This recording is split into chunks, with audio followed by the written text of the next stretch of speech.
What's up? Projection grind day one.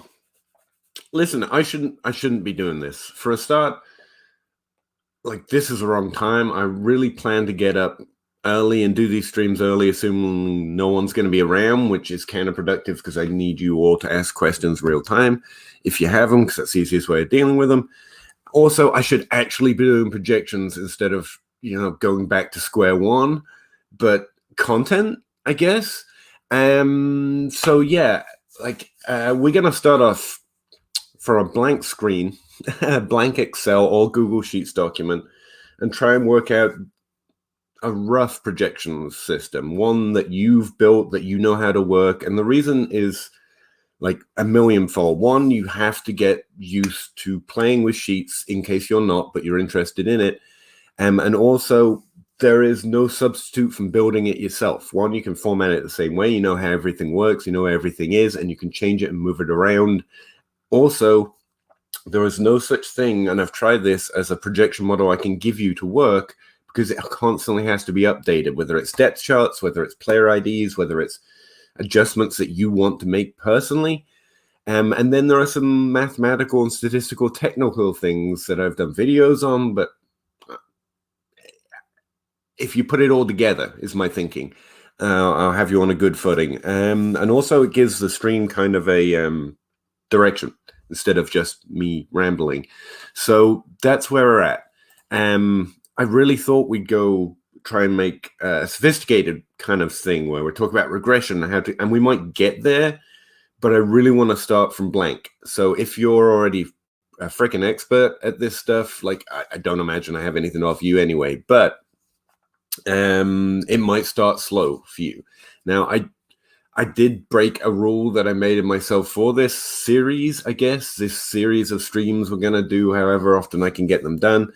Gonna try for one a day, and that's, I did some grinding before now. I have actually ground for the last couple of hours, but the more I thought about it, especially if you're starting from blank, if that's my brief assumption, like there's a whole bunch, like we could do several hours on just getting you a list of players and how to format it and how to remove the formatting from whatever website you copy, because the real answer is I have an NFL database.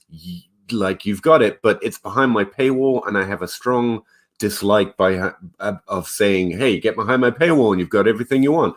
It's $1 high, but I don't want to do that. If you're like me and you don't have extra free money, but you like to play with this stuff and you might want to tinker with it, like this is for you as well. And so I don't want to be, hey, it's behind a paywall. So I created a blank, essentially, that will require updating and does have a little bit in there just to kind of kickstart us. But essentially, we're still starting from blank. You just don't have to go copy and paste player names, and it gives you a starter kit kind of a thing. But I'll show you what that looks like. And we're in StreamYard right now, just in case you're unaware, no matter what you're watching on, whether it's Periscope, which is apparently still a thing, StreamYard tells me, Twitch or YouTube. I'm in StreamYard. And the reason I tell you that is because StreamYard has a limited amount of functionality. I can only do so much with this screen. Like I can make myself slightly smaller, but I can't move my head around. So if it's in the way, it gets awkward. And the reason I'm in StreamYard is because my internet connection sucks so bad that when I try to use third-party software, which I have set up for recording videos, essentially it gets way too laggy. And especially when we're doing some very boring staring at spreadsheets, lag can be the death of you, right? These are all streaming and recording in YouTube as well, so hopefully I'll be able to figure out how to turn them into a video instead of just a live stream, so we can get them in a playlist just in case you miss one, because my times will be right. I know, guys, I work like 3 different jobs. I'm sorry, I don't make money at this, and I just got fired from Player Profiler, the only thing that I was making decent money at, and paid for a lot of stuff, actually. So, like, I'm working an extra job now, and so my schedule bumps around. I work a lot of nights. I'm going to try my best for you, but at least there'll be somewhere if you miss one. And yeah, sub to YouTube. I keep trying to normalize asking you guys to sub to YouTube and stuff, and it's not working. It's not working out well. I still don't like saying it, but yeah, let me know if there's anything else I miss or that could help, or if I go too fast, or you re-watch a previous stream and you're like, I didn't get this bit. I'm happy to go back over stuff, always, but we'll try and get it out in one. Hey, Skin Man, how you doing? Did you just wake up? No, man, I've been up for a while. Yeah, I've been up for a while. Hooray, I'm here. Day is made. Hey, Sea Plant, how you doing? And Kudodoodle, you can do more. Just believe. I don't believe. I believe in you. I believe in most people. I don't believe in me. Just so you know. So yeah, let's get to it, I guess. All right, so let me delete Twitter, which is upsetting to me, but there we go. And we're going to start here. Right. So that. All right. We're starting here from just a blank document, right? A blank Excel document. It doesn't matter. If you don't have Excel, I get it. But it's like costs money these days. It used to be preloaded, but I'm very old. Google Sheets is fine, and I'm in fact going to give you the starter blank in Google Sheets, so you can just work from there. But we're going to go through step by step, so let me slow down a second. We're not actually starting from blank, like I said, because honestly, the thought of trying to explain to you like all the different places you can copy and paste player names from, because you need to start with a list of players on teams, sounded incredibly boring. Blank Excel documents, so sexy, right? The possibilities are endless. Exactly. Where are we going to go? What journey do you want to take, Kuda? This is, I know Connor. You can call me Connor. I'm going to call everyone by the screen name to keep you all even and not show favorites. But yeah, I'll try. So what did I set up for you? Let me see. Over here. I've just got it listed as projections model blank. And I think I got a misspelling in there just to stay, you know, fine. And if you're on YouTube, in the description below, you'll see a link to this exact sheet.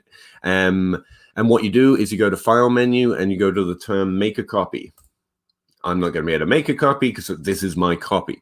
And the reason you do that is because it's going to save you a version of this in your own Google Drive. Believe it or not, you have one. You're on the internet, you have a Google Drive. Google's quite happy to let you have sheets.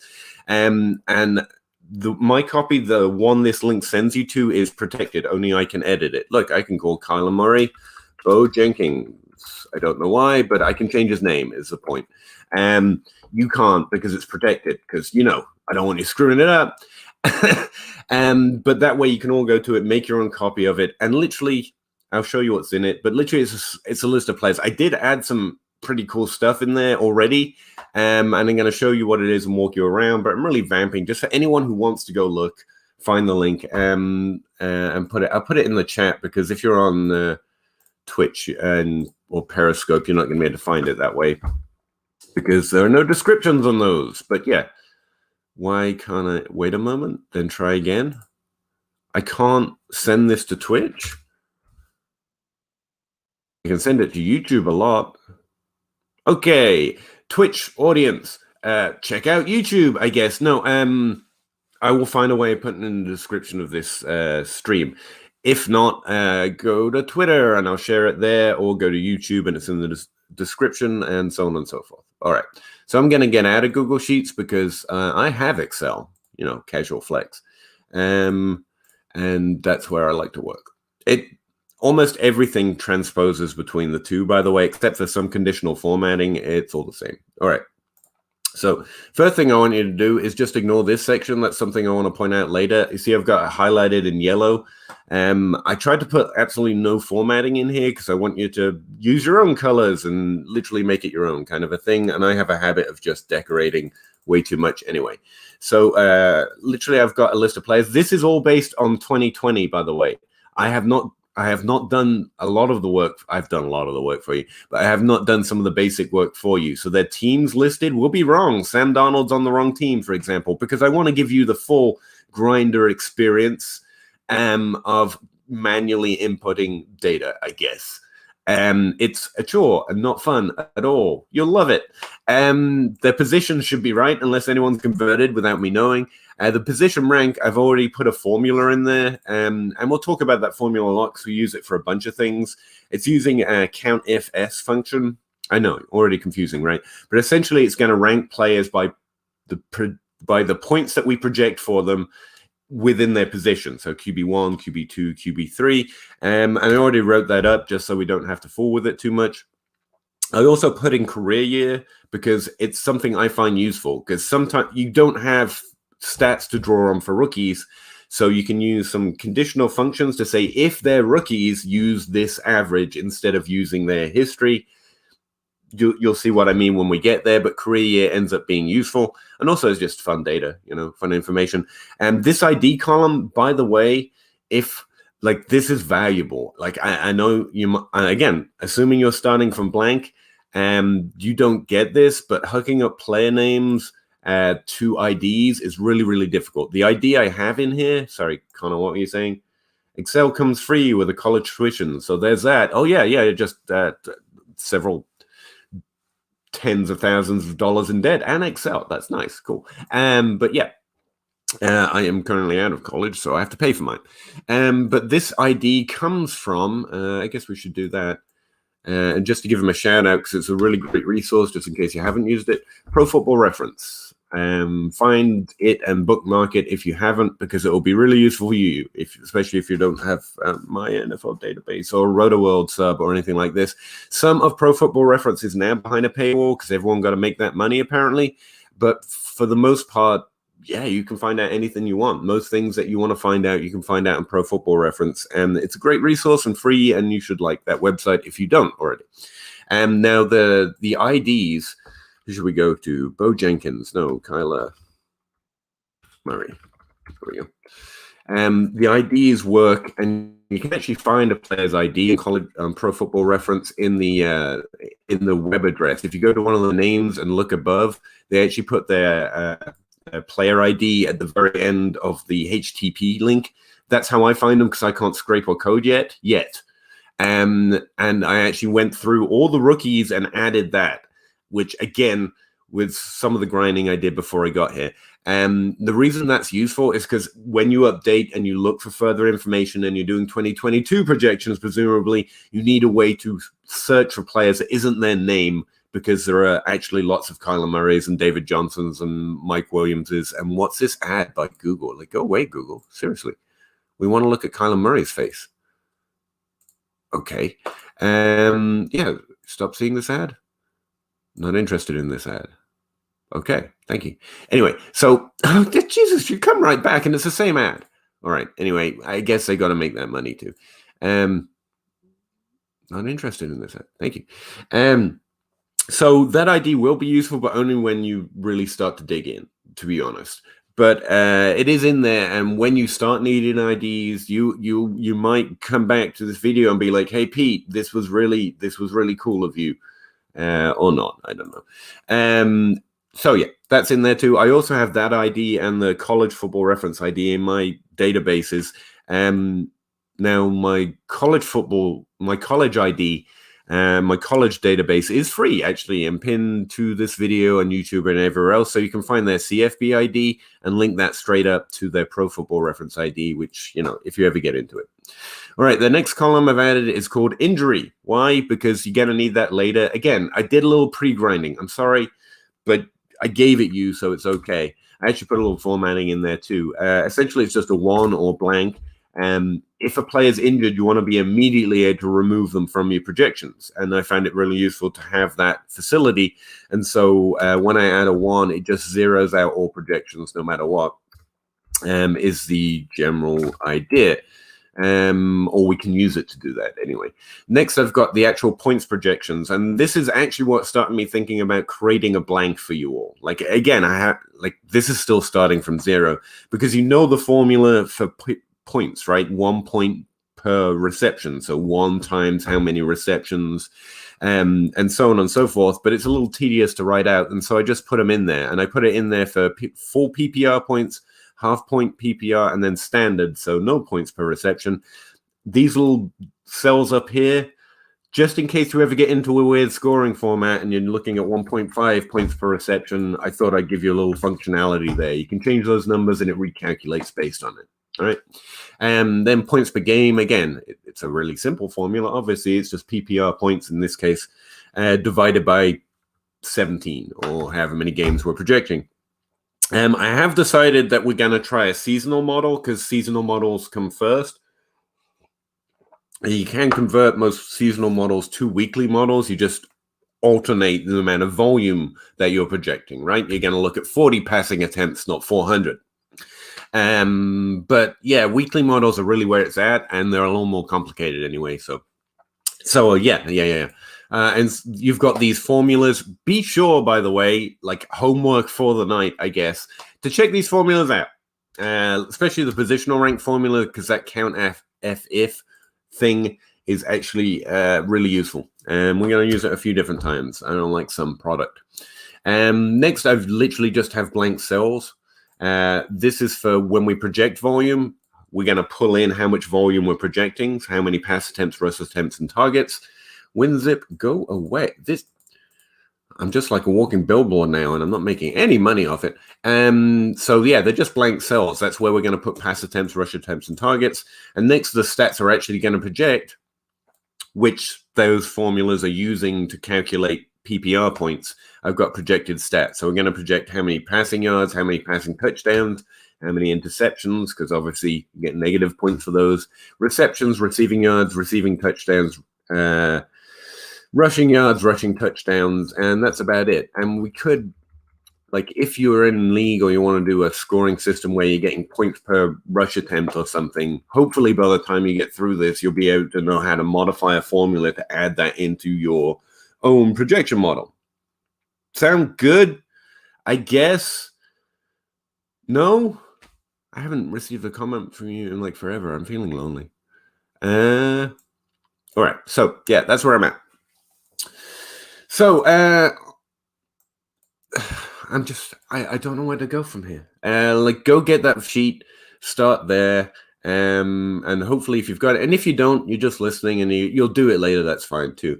Now where I go from here, the first thing I want to do, I go through volume. I want to project volume, and I want to start there. But you really have to start from the team volume level, because if you're going to decide that a player is going to get 27% of targets, for example, you need to know 27% of what. And so that's actually the next section. And I guess I'll just go on to there and start doing it. And you can ask questions if you got any. You know what I mean? All right. Again, StreamYard's, like, I'm going to have to back up here, and I'm not sure how much you're going to be able to see what I'm doing. But team stats. I'm going to want almost the exact same thing, but the team level for the volume. So I'm just going to create another section. Call it team volume. Actually, you know, the first step is really correcting these teams. So yeah, let's start there. Anyone want to tell me who's moved team instead of me having to figure this all out for myself? Let me know, okay?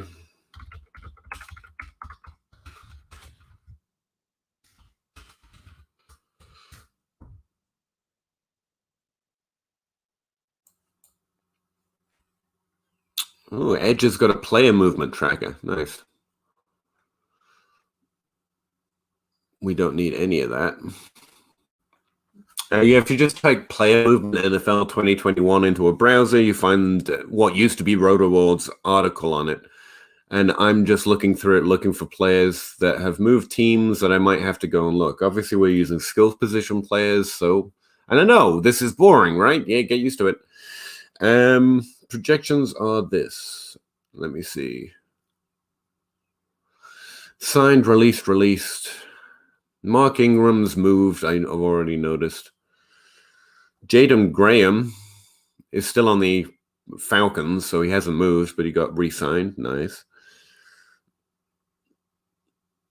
Waived, signed. Nick Boyle was on the Ravens last year, so we don't have to do anything there. Eric Tomlinson, I doubt I'm going to project him. John Brown, still on the Bills. Okay.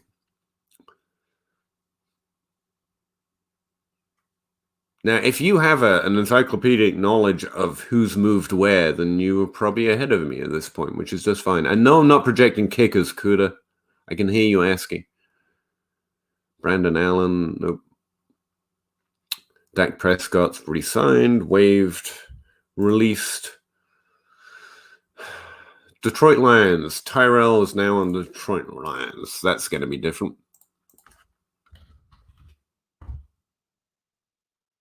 So I'm just using the player column to look for Tyrell. I'm then going to change his team. I've got him listed on Vegas. Okay. Looks like I'm ahead of myself.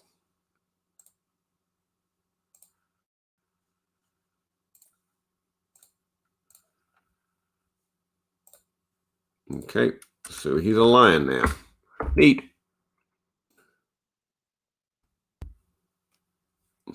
I really should have been keeping up with this in the offseason. Obviously, I just didn't. Jared Goff is obviously a Lion now. Matthew Stafford is now a Ram.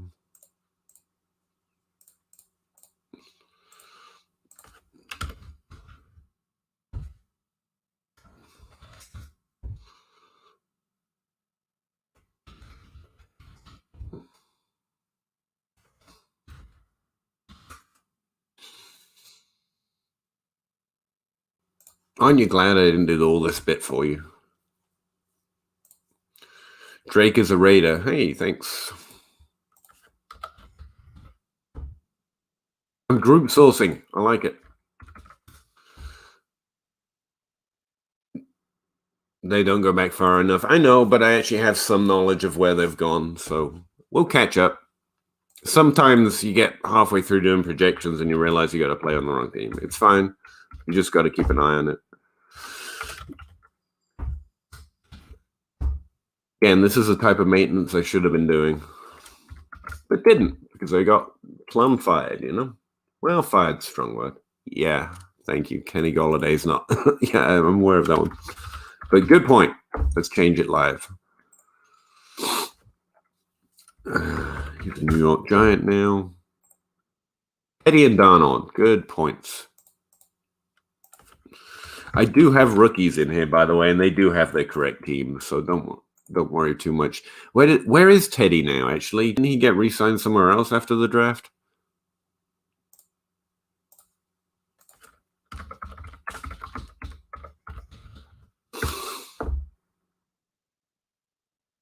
No, he's in Denver. Okay. Donald.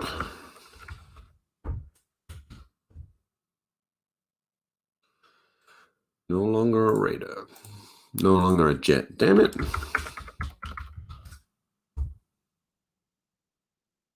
Still on the Panthers.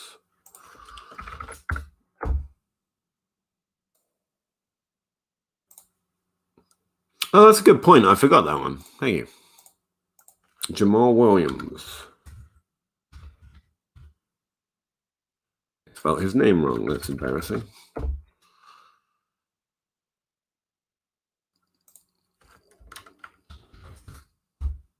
Corey Davis. Oh, yeah. Can't forget that one.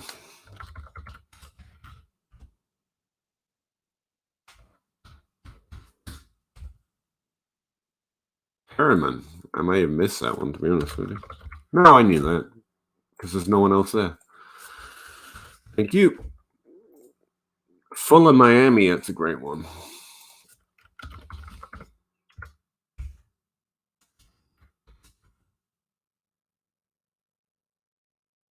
Thank you very much. Wait, what happened with player profiling? I did a video on it, Connor. Player Profiler has hired someone full time, and so they had to drop some of us contractors because I was a contractor. It's fine. My ultimate feeling was I'm glad there's another full-time job in the industry. I'm glad someone got it. Hey, Detroit Beastie, how you doing? Yep. J-Wall, Pride One. Yep. He's a good player. Sammy Watkins, I do know the answer to that one, actually. Or I did. I was looking at him recently.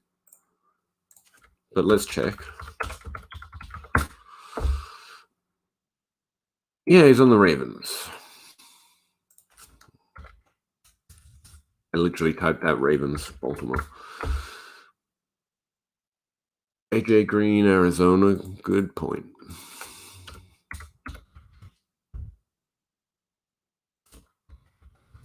Rest in peace, I'm impressed with this encyclopedic knowledge of player movement, guys. Yep, Tennessee. Mike Boone to Denver, that's actually an important one. Mike Davis we got to do too.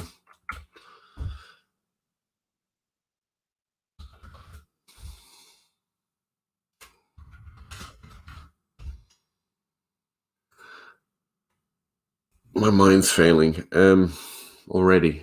It's too early for that. Mike Davis. It's Miami, isn't it?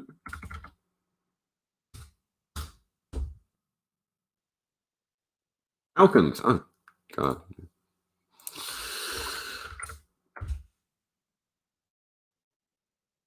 Yep.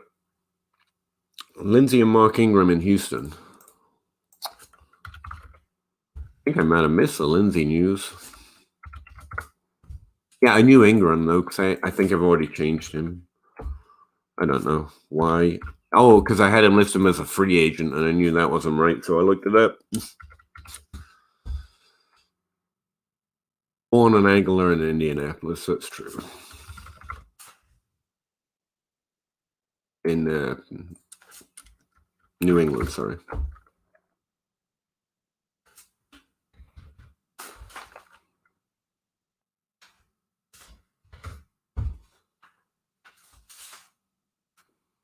Yep. Fitzpatrick. Underrated QB1 this year, right? Yeah, Washington.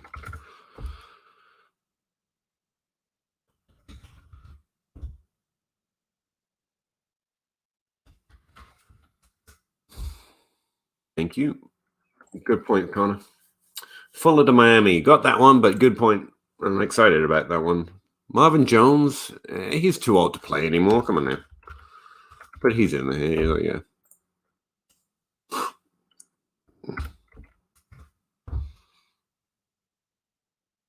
Oh, those are good ones. Hunter Henry and Jonnu Smith to New England.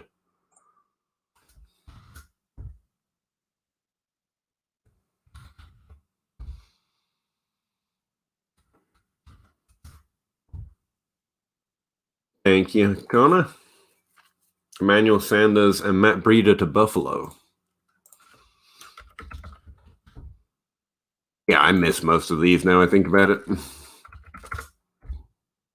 You could be lying and I wouldn't know. I'm like, sure. Ultimately, it doesn't matter. The numbers don't care. I'll just change it when I find out that I was lied to.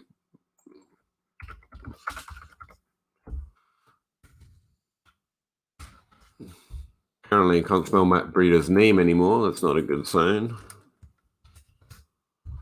Derek Cook to Los Angeles Chargers.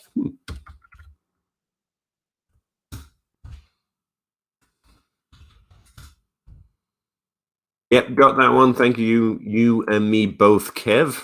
That's a great name, by the way. Damn it, people getting in it before. That's fair. All right. So here's the other thing about projections. What you could do is create team tabs, right? Have Arizona and the rest of them, Baltimore, everyone else, listed out and project team by team. I like having it in one big chaotic mess in a single sheet, and I'll separate them out. Actually, what I tend to do is have export sheets where I look up positional scores, and I export from there to put the colors in and send it out to you all. But we're just starting with it all in one big messy same sheet because that's the way I like it. But you can start another way. You can separate out these teams into individual sheets and work from there. Or you could do that later on. I like one big chaotic mess altogether. And so we've got a player tab essentially, and I need a team tab to look for their volume.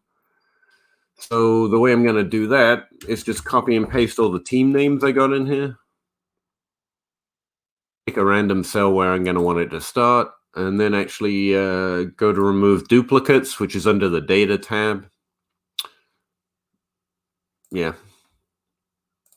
And it removes all team except for the 32 teams. So we have one copy of each team, essentially. Oh, something I didn't notice is KCC is listed with 2 CCs. don't like that. And that'll be a fault in that blank, by the way. There's 2 players with KCC instead of just KC. My bad. Sorry.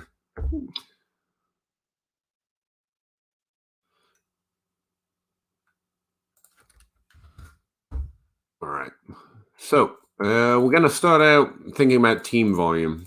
Obviously, we have more depth chart wrangling to do, but Terrence Marshall to wide receiver 1. Oh, wait. Joke. Big joke. Big jokes. Big jokes from Justin Bender over here. Yeah, okay. I do love, for some reason, I do love it when people troll me. All right, where was I going? And yeah, I do have the rookies in here, by the way, just in case you were wondering. So Jamar Chase. I took the first 75 rookies on DLF's ranks page, added their team, added their career year, added their positional name and their ID. So they're in there, have no fear. And we'll be projecting those guys too, but we'll need some sort of average to draw on because they don't have a history. But we're mostly going to worry about team volume today. All right. Want to talk about regression at all? All right, I've got music on. I don't even know if you can hear it, but I'm turning it off. We have to have a serious talk, me and you. It's dad moment. Smarter people than me use much more complicated formulas to do projections and math, frankly. Over the last, I actually have been working, believe it or not, while making YouTube videos and stuff. I have been playing around with a whole bunch of different ways of creating the projection of team volume, overall team volume, how many pass attempts, how many rushing attempts, with a variety of different regression formulas. And I hope in one of these streams one day we'll get to look at them. But I'm starting off from the beginning and I don't want to bore you with it too much. And again, if you're already there, you'll be like, damn it, I'm out of here. But I assume you're going to be anyway. You're too smart for me. Here's the weird thing about using fancier math to get to team projections. One, it's good. It feels good, and it makes people, and it's definitely worth learning. And it definitely says more about your projections. You tell people you're using a complex regression formula, even a simple regression formula to predict team volume, they immediately think you know what you're doing. And that's true, because you have to know what you're doing to get there. Here's the thing. Regression, because of the lack of consistency year over year of passing attempts, regression essentially doesn't do enough to change team projections. What you essentially end up with is an average. Weird, I know, but true. So what I recommend, especially starting out, especially assuming you're starting out having, not a hell of a lot of experience doing statistics like I didn't when I started or anything else, is actually an average. You need a certain number of examples and then just do an average. In fact, what I've been using consistently over the last few years is called a modified average. So let's just create a projection for passing attempts, rushing attempts. Yeah, just those two are what we're looking for, Pete. That's the only 2 different ways the ball moves. Yeah. So I look at the min, the max, and I create the average from those 2. Let me show you what I mean here. What do I mean? Starting from scratch sucks, by the way. How many examples we want? We're doing seasonal projections, so we can do overall. So we want 2020 and 2019 and 2018 and 2017 and 2016. I know you didn't come here to hear my count, but honestly, I don't know why you did come here, but I appreciate it. So those are the last 5 years. So let's add another line in here, because we want the last 5 years of passing and rushing attempts, if you follow me through here. All right. We want to know the passing attempts of teams over the last 5 years and also the rushing attempts, right? Now, pro tip, while neither are very consistent in terms of projecting through regression or anything else, coaching volume is actually just a tad more sticky, in that if you look at what John McJoes, I made him up, his team typically throws for 400 passing attempts versus that team's passing attempts being 400. The next year, if Joe McJoes goes to another team, it's slightly more likely that the team he is on is going to be closer to 400 than the team he has left. Does that make sense? It's just stickier. It's stickier if you go through coaching history. Now, here's the bitch. Yes, the bitch. I don't know of a great resource to send you to for free to get you that kind of information. So I guess I'll upload that in the blank as well. But what I got is most of that work done already. So if I go to my NFL database, I've got it through Coach and also through Team. Actually, I can show you. Why not? Because I was actually some of the research I was doing is in here. So zooming in here, I just looked at passing attempts going all the way back to 2000. The CV is how consistent or how much variance there is in an individual coach's sample, and you can see it definitely varies on a theme around coaches. But if you look at it through the team level, which I did down here, it varies through a much wider range. And the amount of variance year over year is a lot higher if you look at team versus you look at coach. And when you break it down to looking only at coaches with, at least a 3, 4, 5 year sample, what I essentially found, ended up concluding was what I've already told you, which is, where's that result? Nope. I may have gotten rid of it. No, this is my static version. So what I did is I looked at year one versus the next year. And what I found is this trend with coach had an R-squared result of around 0.19. And through team, it was 0.15. That's still not a perfect sample because I was looking very broad. But yeah, going through the coach is better than going through the team. Now, unfortunately, because we're not listing coaches in that blank document, we're going through team, we need to hook up the head coach with the team name. And again, I've got all that. I guess I'll upload a version of it into that blank document just to make it easier for you all. But yeah, this is what I'd use. I'd use my coaching history thingamabob. So I'm just going to go ahead and grab that for now. Actually, Connor, you just pointed out that Las Vegas is broken in this one, isn't it? So I have to go get the live one. Now, if you have some source of data, and I can point out to a few in a little while, other than Pro Football References, you might be able to get a better history and also update it for yourself. But honestly, it's a lot of manual entry. But I can catch you up at least the last 5 years. Where's my live version? There it is. Yeah, done update. Thanks.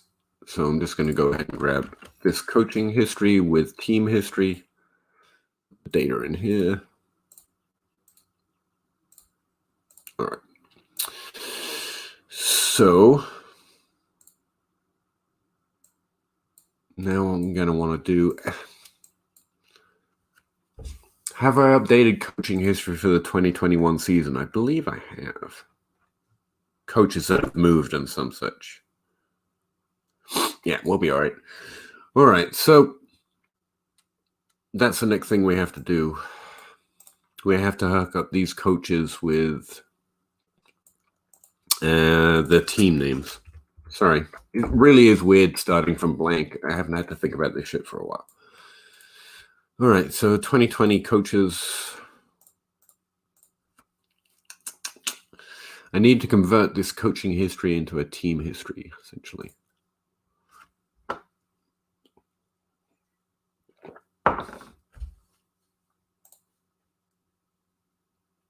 It will be boring for some people. Hey, J-Mike, how you doing? Cheer 100. I appreciate you, bud. Love you, bro. Be encouraged. Unlikely I'm going to be encouraged. But I really appreciate you, J-Mike. I really do. Oh, look. Yeah, there's R-squared results, by the way. Head coach, passing attempts per game, rushing attempts per game, and attempts per game.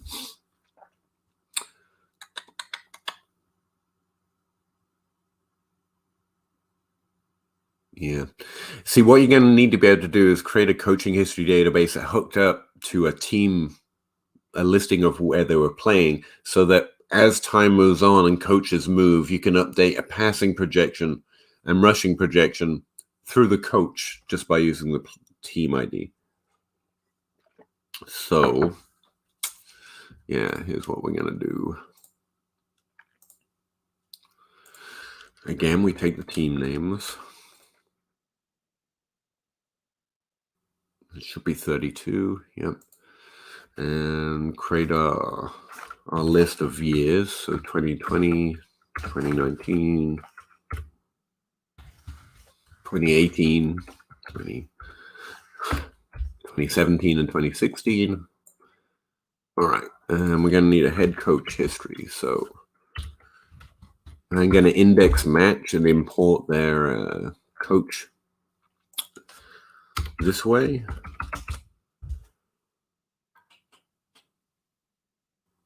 From there.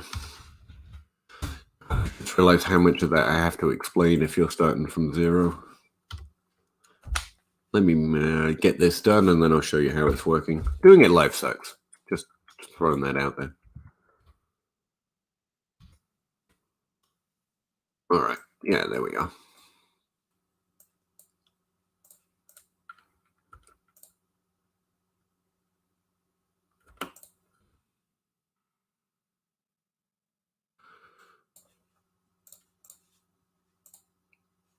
Oh, that's why. My formula moved. Unlock the cells, damn it.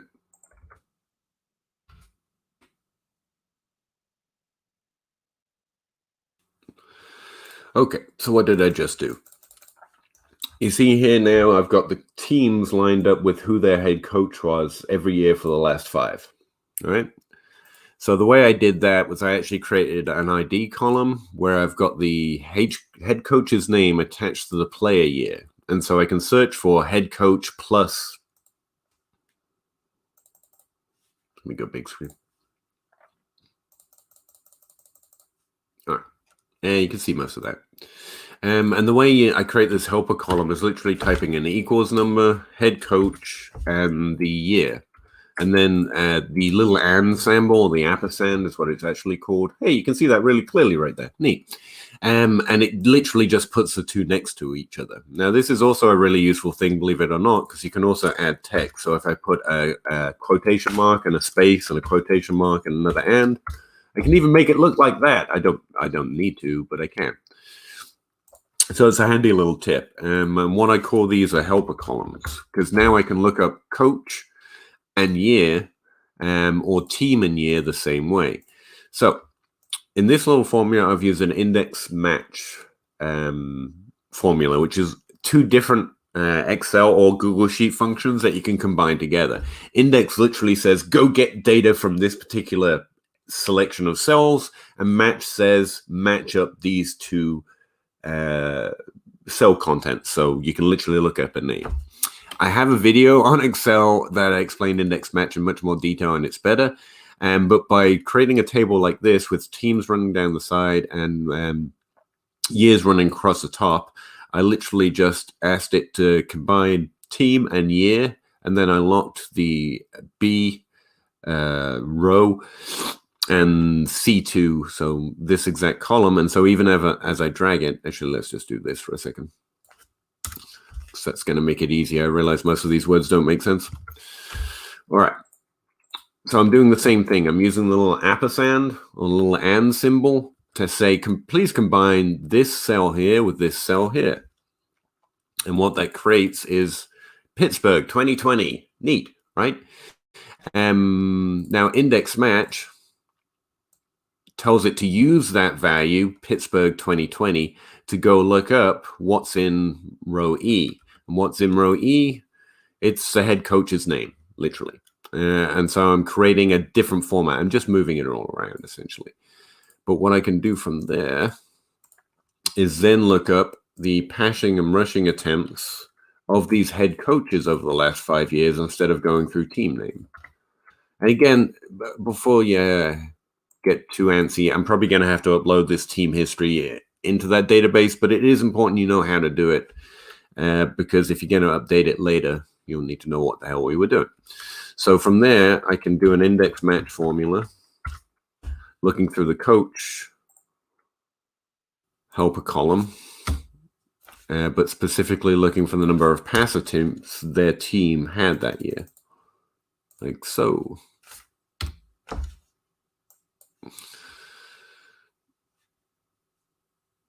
And then I'm going to match this helper column right here.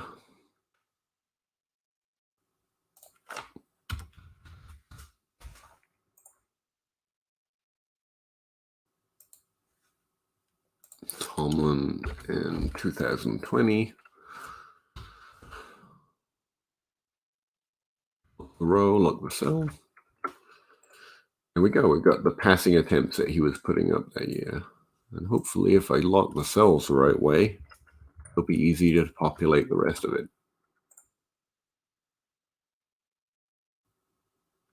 Okay, I'll lock that first one too. Does that make any sense to anyone except me? Those.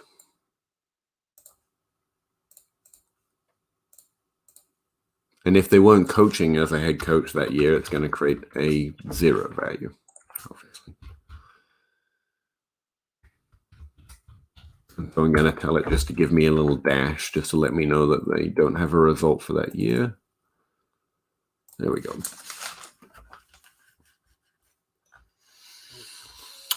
Now, I'm not going to be happy with that because I need 5 years worth of data. And so what I'm going to tell it to do instead is if I can't find a coaching history, I'm going to go get the team history.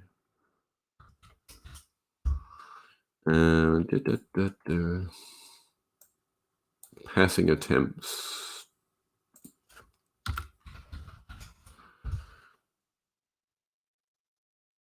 Using the team helper column. Yeah. I just forgot to put in a bracket there. That's why it was telling me to look at my formula again. So there and there.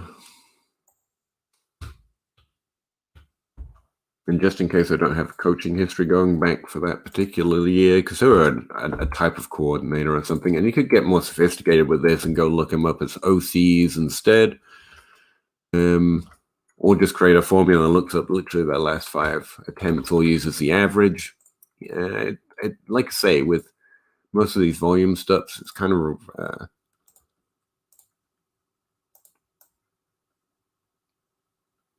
oh, okay. I forgot to lock the wrong cell. It's kind of variations on a theme. You just need a pretty decent average to start off with.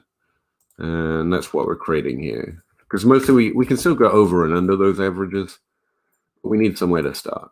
All right.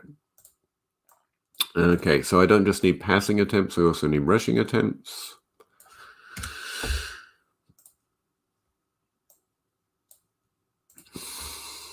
And that's column I, apparently. Go figure. I can change that for both the formulas. It gives me a rushing attempt. And from there, you can also create passing and rates and stuff and whatnot. I'm going to label them. If I'm giving you any useful information today, it's to label shit. Because you will get lost. So those are the passing attempts. Those are the rushing attempts over the last 5 years. And if I don't have a coaching history, I just went with a team, and that seems fair to me. All right. All right. So now we have some level of history, right? Last 5 years.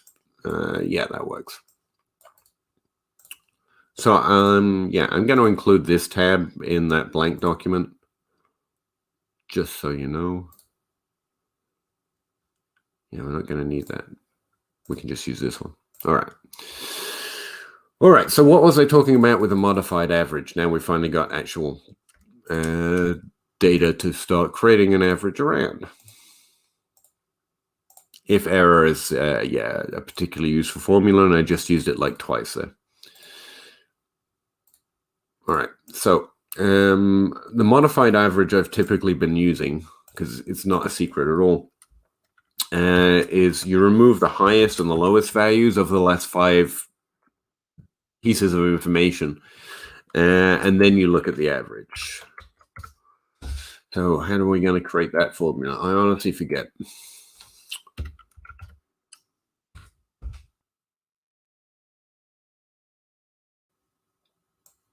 Go look up at the minimum passing attempts, which is just a MIN, and then you select the cells as you just saw me do, and also look at the max.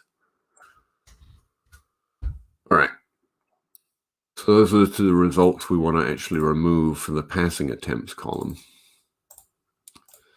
And then we'd want to do the average of the rest. Seems weird to get 5 examples just to remove 2 of them, but that's what I found to work out the best to create a reasonable expectation. And I'll show you how that it passes the eye test when we get to the end of it. Let me see here. So we want to use the average except for these 2. How would I write that formula simply instead of the complex way I do it in mine? Casual flex. Let's see. Oh, I'll tell you what we can do. The sum formula just counts the total in a series of cells, right? So you just type equals sum, and then we're going to drag it across those last 5 years of passing attempts. So that creates total passing attempts over the last 5 years. Then we can minus the sum of the minimum and maximum attempts, and then divide it by 3, because that'll be out of 3 years, because we're removing 2 of them. And that actually creates an average removing, yeah, there you go. Removing the highest, the most extreme in both directions, right? So we want to remove extremes and get close to the average. And that creates a reasonable expectation, in my experience, of passing attempts for the following year. None of this has particularly good stickiness, as I've mentioned, but we're working with what we've got.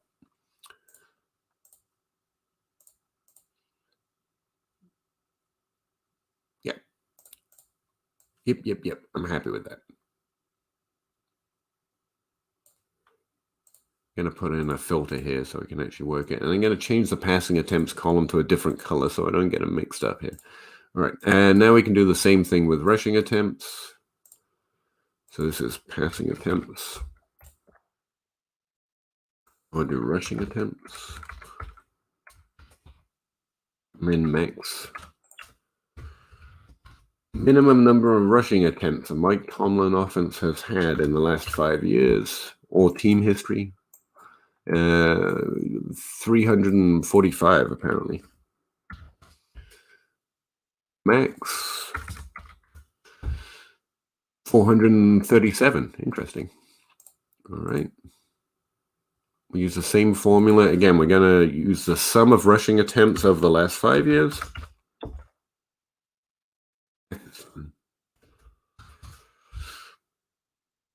And then we're going to minus those 2 extremes, so the sum of the min-max.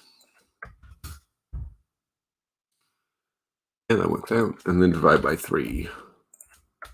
You get a modified average rushing attempts for a Mike Tomlin team. And Mike Tomlin is currently listed as Pittsburgh's coach.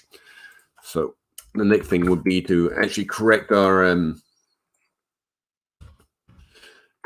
team history, right? Is Mike Tomlin still the coach of Pittsburgh? Essentially is what I'm asking you. Or what I'm going to start asking. All right. But just to show you how that works, the big conversation right now, in my head at least, is what are Baltimore going to do? And over the last 5 years, Jim Harbaugh has been highly variable, actually, in my personal interpretation. But over the last 2 years, as JJ Zachariason has made famous, he's throwing for this historically low volume, 439 attempts and 405 attempts. Like, that's crazy. The only coach to have done that at all in the recent era is the Seahawks fella.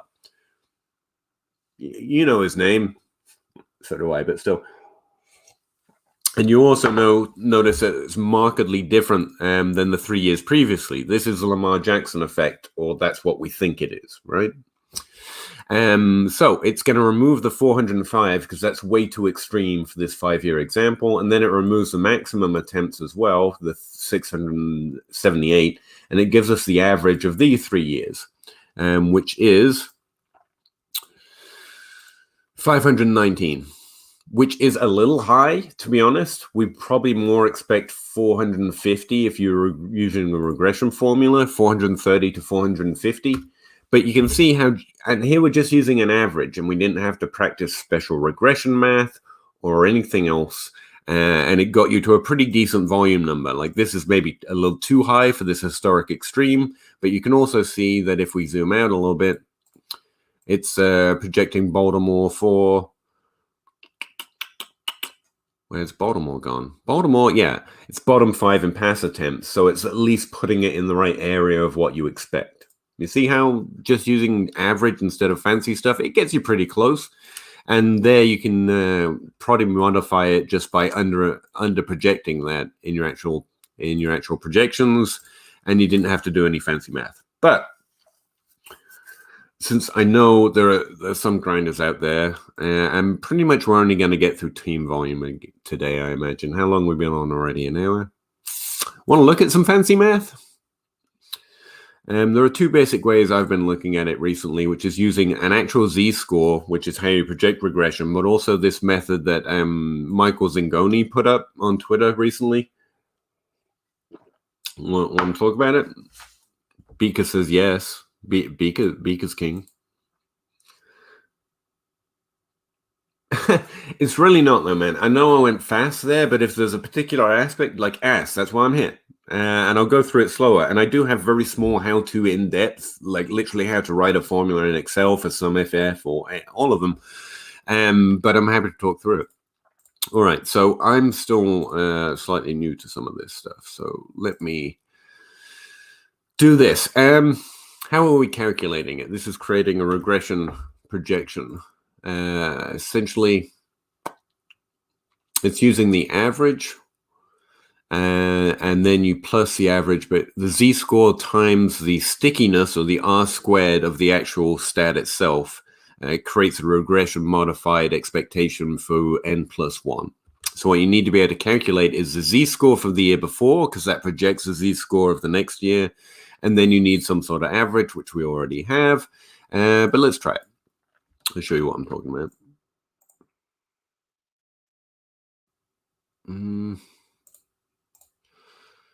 Yeah, let's just add a new section. So the things we need to be able to project are these 4 right here, these six cells. All right, so I need 6 cells. And again, I'm new to this math. I've been happy with the modified average and making reasonable expectations that get it closer to truth. And again, my QB ranks have always been remarkably high in the industry, as it were. And that's all about volume, in my opinion. So I think that modified average has been doing me pretty proud. But these are the things we need to know in order to technically calculate regression. And again, if you actually dig through this a little bit, you'll be struck by how much it just basically gives you the average. But whatever, fancy math, and it's a good process to be able to get through. Beaker says yes. Justin Bender says yes. All right. All right. So the standard deviation formula in Excel is ST, right? DEV. Actually brings it up for you, which is nice. And we're going to want a standard deviation of these last 5 attempts, I guess, since we only have 5 years of history here.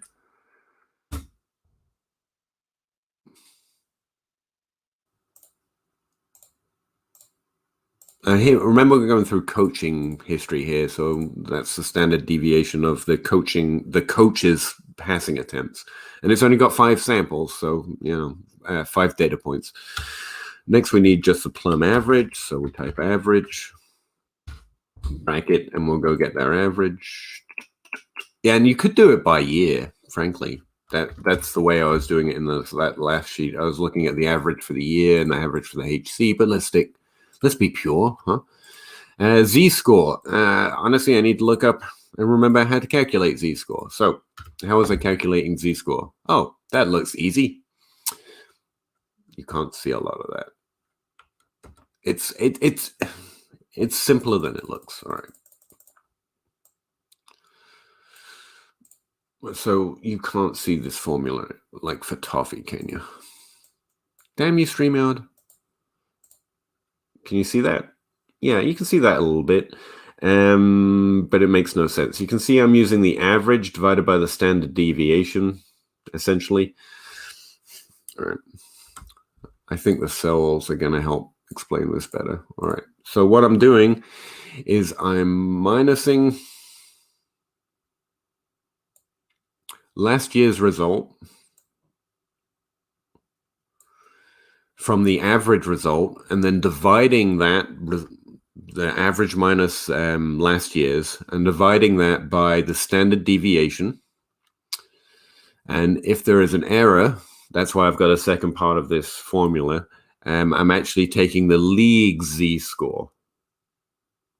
So again, the average minus last result divided by the standard deviation. And that essentially creates z-score, believe it or not.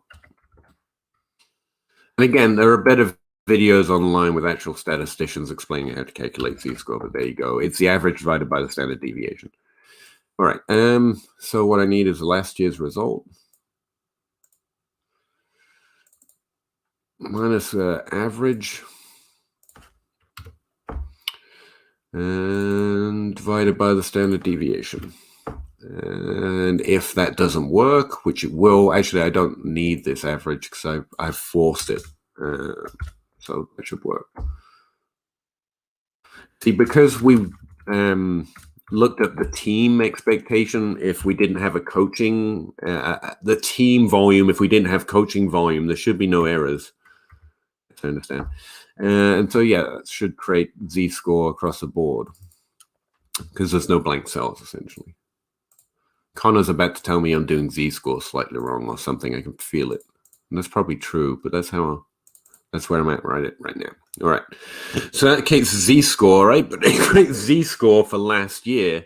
And the way regression works is you need to compare that to the expected, if you like, z-score from the next year, because it regresses to the average of the new data set is the thing you need to know. So I'm just going to type the result in here, but you should really do some testing because I haven't finished my testing on it.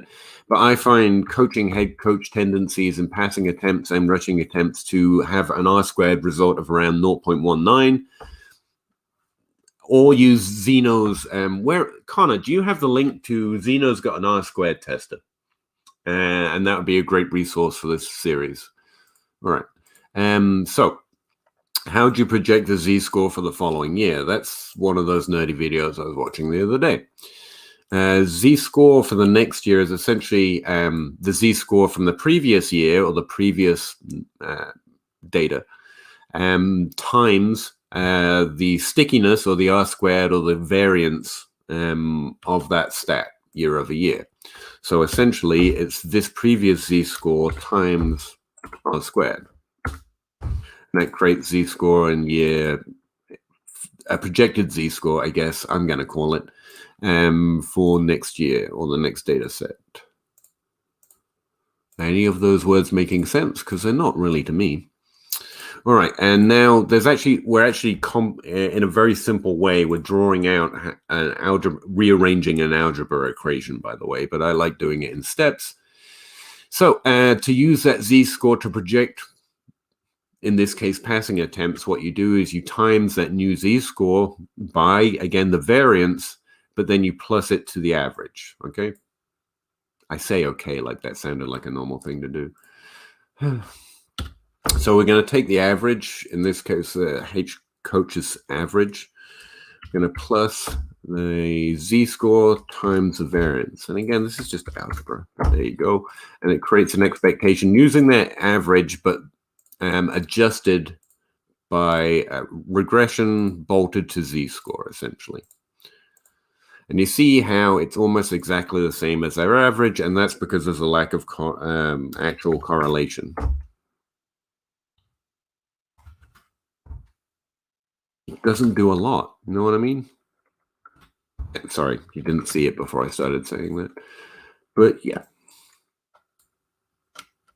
And that creates a passing expectation going primarily through regression using z-scores to actually predict regression towards the average. It doesn't do a lot. It doesn't do a lot to the average. That's my ultimate complaint here. Thank you. . 。 . 。 . 。 . . . . . . . . . . . . . . . . . . . . . . . . . . . . . . . . . . . . . . . . . . . . . . . . . . . . . .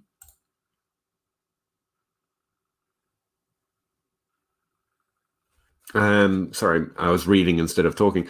Fellow Brit here. Got to say, I really like your piece on Chase being above Harris. I remember watching him on the same field as Jefferson, and he usually stole the show. That's good to know for a guy who doesn't have access to that information, but I really appreciate it. Yeah, again, positionally, it makes sense to go Harris. It really does. You need running backs. We all need running backs, even though they don't matter. But I don't know. Chase is just a different kind of thing. It's like Kyle Pitts over whoever. You're normally making a this is a different kind of thing argument. But I'm very sure, I'm sure that Chase is a different kind of thing. And I like the Amari Cooper comp in that because it doesn't say he's Kevin John. He's historical. It's just that's a different level of certainty that this guy's going to do something, you know, even than Jefferson, frankly. And I love Jefferson, but he was in that range. But last year was a rich class. But I appreciate you watching it, by the way. Let me find the link. Oh, yeah. Connor's found. I'm going to put this. Go ahead and put this in the links in description when we get done as well.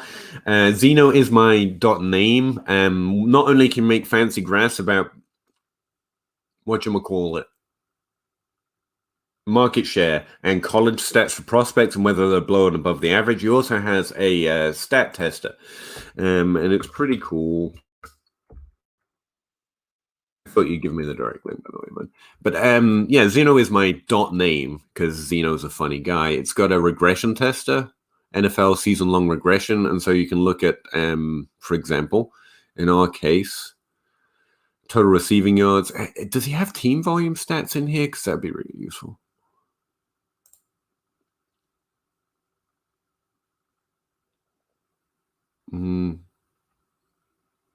Total targets is kind of a proxy for it, right? But this is going through the player level. DIY metric stability, that might be more interesting. Oh, you can upload your data to it. Okay, neat. So you can upload your data right here and I'll actually create an R squared score for you. And I highly recommend doing that. Just in case you don't like doing testing yourself, because Xeno's awesome. So yeah, hang on. Something's gone wrong here.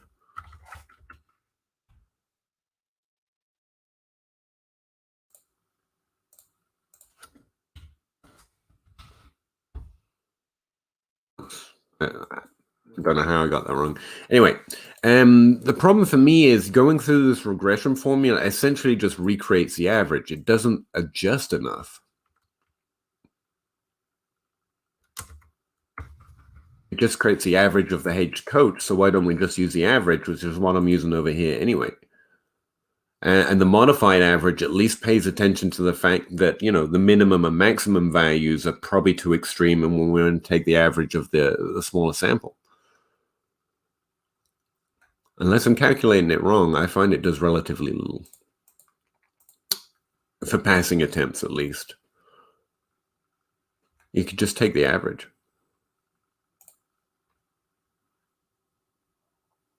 Yep.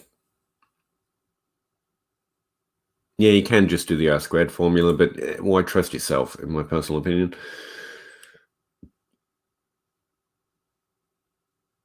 I appreciate it, Zach. I've really only been trying to push on YouTube this season, so you haven't missed much. Haven't missed much. I swear I'm not. I know I slur my words, and it's a thing. I've got a slight speech impediment. And that wasn't a woe is me thing. It's never really been noticed by anyone but me. But now that I'm talking and doing videos and content a lot more, I'm noticing a lot more. But yeah, I do. Not one that ever needed coaching or help, but yeah, I slur words if I don't pay particular attention to it. It comes from having a lisp as a kid, and the way I got out of that wasn't like I just didn't want to be made fun of anymore, and so I learned to talk a certain way, against my natural tendencies, and yeah, it has knock-on effects that are kind of hard to see, like saying mish every now and again. Wait, you might have did something wrong. I think I must have. It's not doing enough. What am I not getting here? See, Connor. It's too complicated to talk through. It is very complicated, but yeah, I don't know. I can upload this and you can take a look for yourself, and I'll leave the formulas in it, because this is where I'm going to be deriving. Let's just normalize these.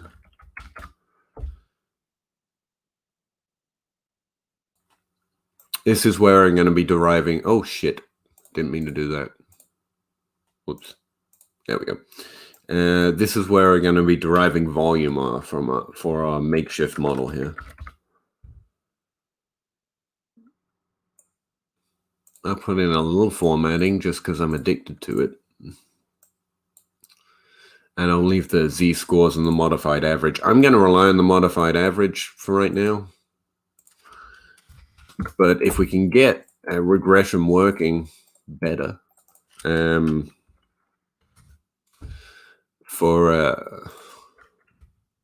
we'll use that. 2, 3, 4, 5, 6.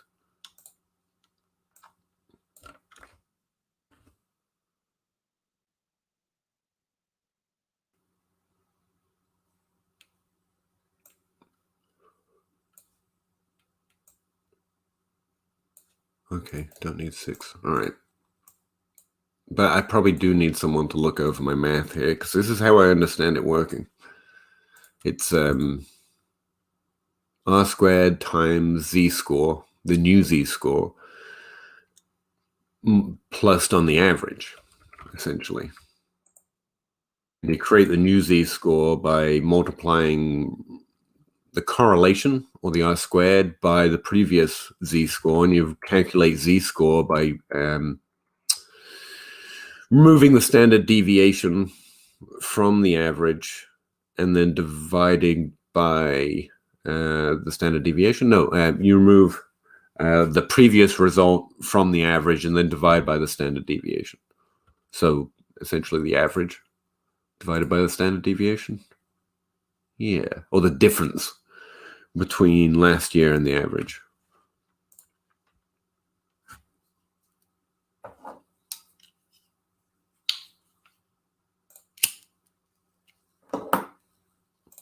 Words, right? Might have to multiply by standard deviation. I am.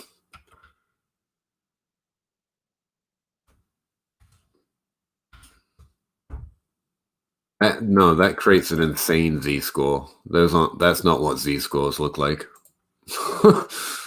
Those aren't z-scores at all. It's definitely divided. It's definitely average divided by standard deviation. That's a z-score. I mean, you have to remove the previous result from it.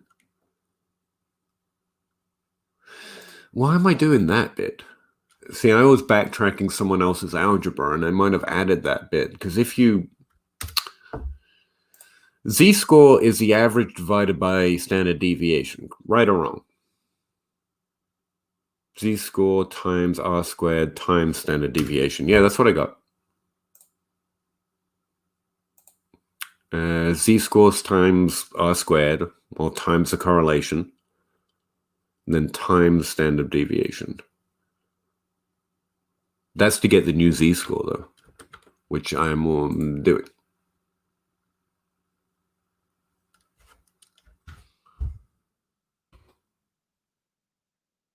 Now we're just adding numbers on numbers at this point.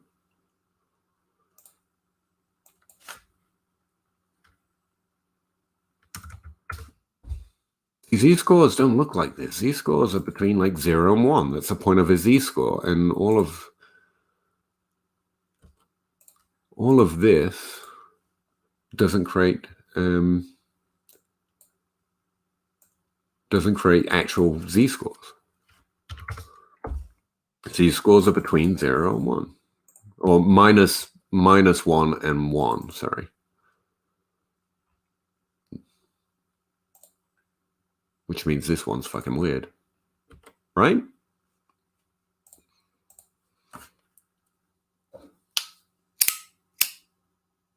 Wow, Justin, you're working hard for me here. I apologize, I'm too stupid to keep up with you, but here we go. Column H, you want L plus I. So where are we? We want the average plus the z-score times r squared times m. All right, I'll put it in.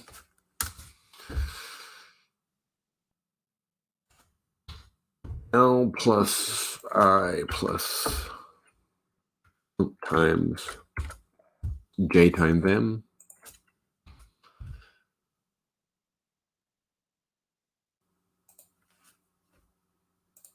I don't know where you want the brackets on that one, bud, but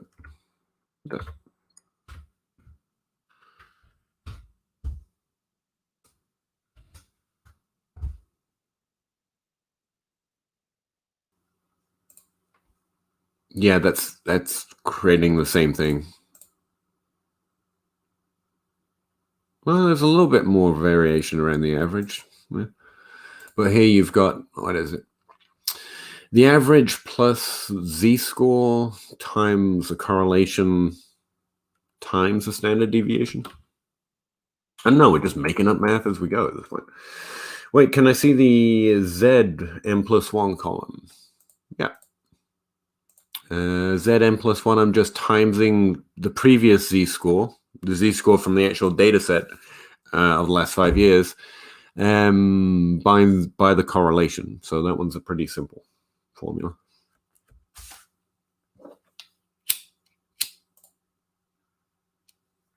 It's been a while. Yeah, that's the thing. I understand z-scores. I just don't understand how to convert them through passing attempts. Yeah, the low R squared value would seem to have an effect, but I mean, it is what it is. But even if I push it to like 50, it's not doing a hella job. It varies. It varies the average between 1 and 5 passing attempts, and for this number of passing attempts, it just doesn't do enough. What did I do? I don't know. I put in Justin Bieber's formula here, which is these cells plus and times together. Again, I'll upload this and you can look at the formula I'm using here. I just don't want to use it because it doesn't do enough yet. And this is just for passing attempts. We'd have to repeat the same thing for rushing volume. But yeah, let me get to some of this shit now.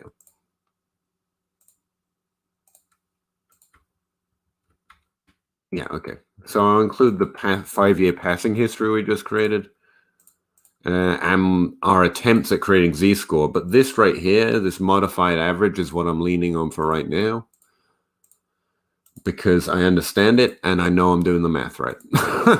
All right, so that means we can finally import a team volume into our projections. And however you want to calculate it is just fine by me, but this is the way I go about it. A separate tab with a history, and then you calculate the average or however you want the team volume. And if you just want to type it in, you can do that too, I guess. And then you have a volume from which to work with.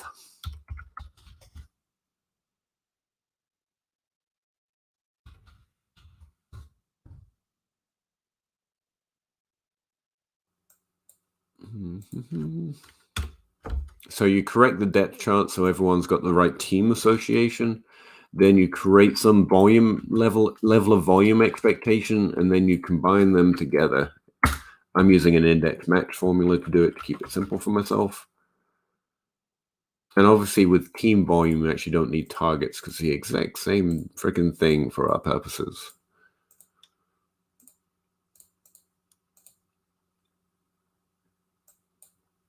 Okay, rushing expectation is in column O. Okay.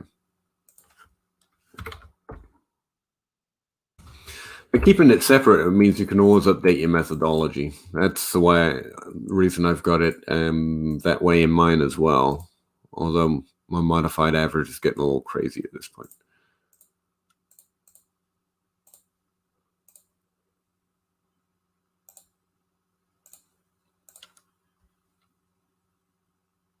N and O.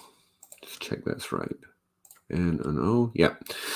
Because honestly, when you're projecting players out, you're going to exceed or under project these averages because you want several players to have 30% target share, or the players add up to a 40 or 120% target share. Then you're going to over project these volume numbers. And so I also like to create columns that show how close I am to those averages, so I can tell where I'm going too far or too high.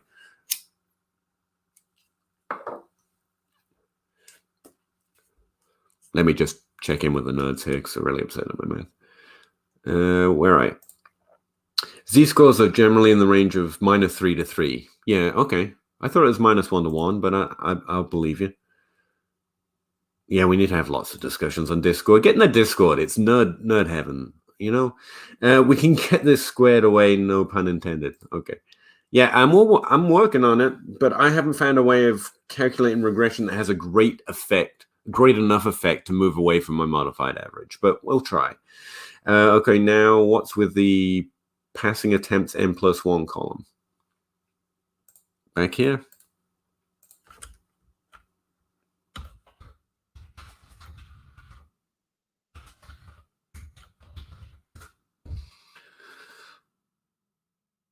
That's the passing attempts I'm projecting using z-scores and trying to regress to the mean. I mean, again, they're varying within 5 attempts, and that's just not enough for me to move to that over just using a modified average, which makes more sense. Not more sense, but you know what I mean.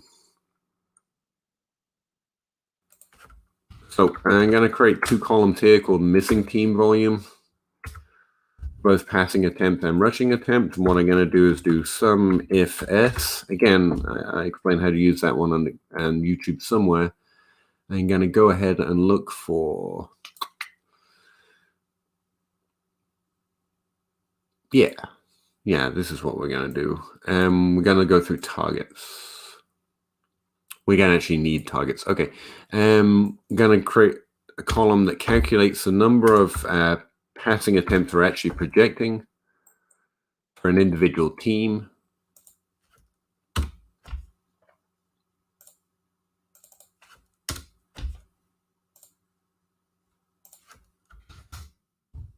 Right now we're projecting 0, obviously. Lock the appropriate columns and cells using the $sign. And then we're going to do the same with rushing attempts.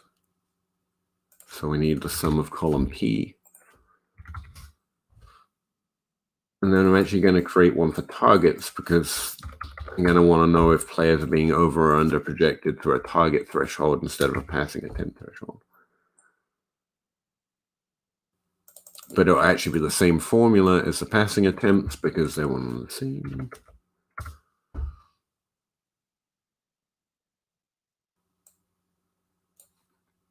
So targets, Q.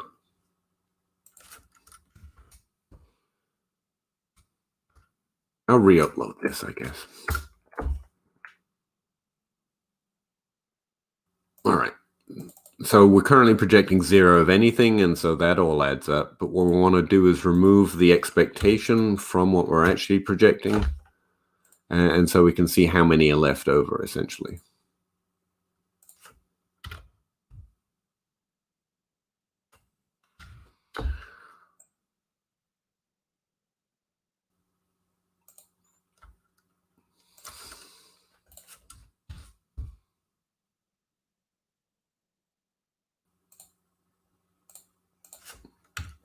I think I'm not going to do it with pass attempts. We don't need it. I'm putting in a little formatting just for my own liking. Your mileage might vary on the type of formatting you like, and if you're in Google Sheets, you don't have access to this little bar formatting, but I like it. All right. Lock that one in, lock that in so it doesn't move around on me. Now, in particular, I'm probably just going to hide team volume because I don't need to see it, but I will keep an eye on these two. I'll give you an example. If we go to, I don't know, pick a team. Baltimore, why not? And we say that in our projections, we decide that everyone gets 200 pass attempts or targets. Obviously, that's not going to work.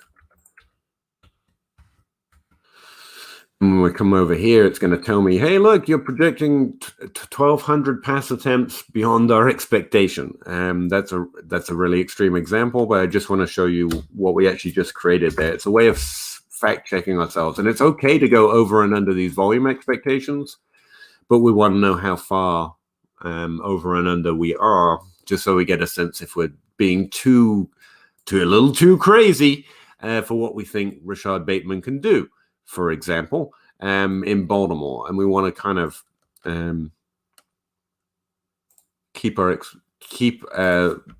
we want a medium projection, or that's what I'm aiming for, rather than a ceiling or a floor projection. So we want to stay pretty close to our assumed averages. All right.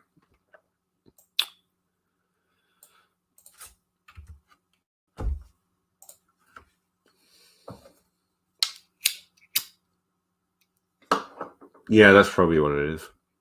My first Z score is a little too low. Hollywood, I'm lost. Tell me where you were last aware, and I'll start again. Where you were last. Tell me where you are on the trail. I'll come find you and bring you back up. Quick question. For more accuracy, why are you using R-squared values and not individual? Quick side question. For more accuracy, why are you using group R-squared instead of not individual? I am using individual. This R-squared result was based on the individual testing I did for coaching history. Like, I didn't do it here. That was in my data exploration of coaching histories. And so I found, by and large, coaches vary on a theme. If you're talking about the R-squared result of individual coaches, that's what that result was. You see, it does vary by coach, but that's largely going to be affected by the fact that, most coaches don't have a particularly large coaching history. I mean, what's our sample looking like here? Sample size is going to be my answer here. It's better to go for, especially when it looks common among all coaches, and it pretty much does, that they vary around that range. But again, I would do your own testing, and I'm still looking. But this is a number I've come out as the most reasonable looking at it. But if you look at the coaching history and then created an N+1 column like this, for example, for coaches, and then tested R-squared, what I found is they vary on a theme, but it's around 0.19. And there's not a coach in here that is so consistent. In fact, I would say there's no coach that is consistent at all. They're just slightly more consistent than on a team level at passing attempts. Let me see if I can find a way of showing that. I'm gonna have to zoom out here.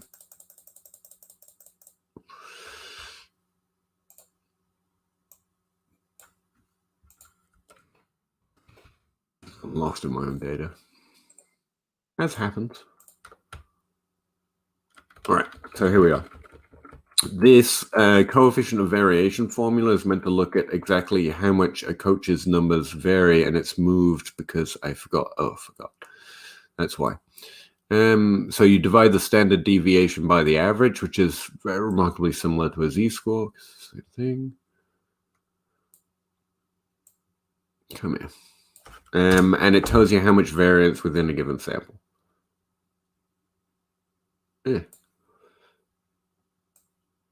I don't know why that didn't move when I moved everything else, but okay.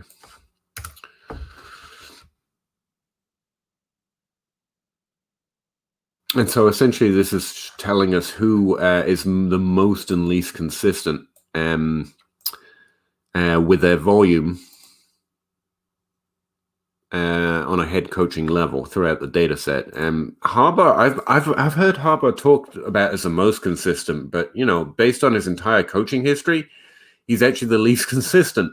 And just for quick reference, CV, coefficient of variation, It is more consistent the closer to zero you are.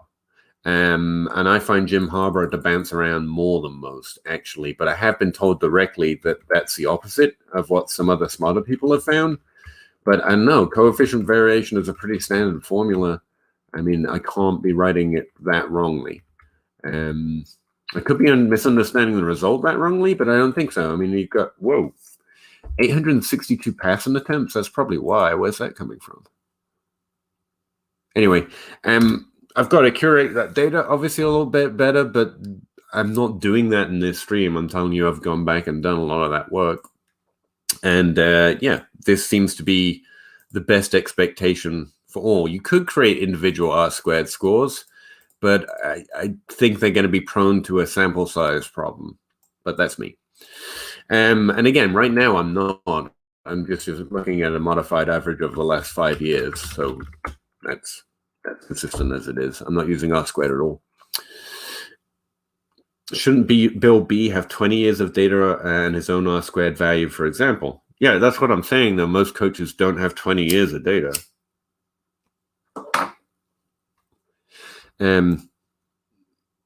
So, yeah, you can create a R-squared score that's pretty reliable for Bill Belichick, I guess, but not for everyone, if that makes sense. And so when you're looking to do all teams, it gets a little hard. He varies on a theme by about 12%, by the way, which is pretty good. It's middle of the league.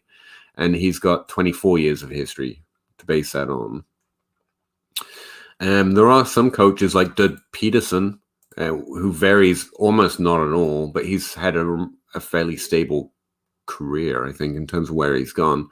But his teams remain remarkably stable in terms of passing attempts. Matt Patricia has very little history, but he's got 6 years of it. 2 years of it. Damn it, I got to fix that.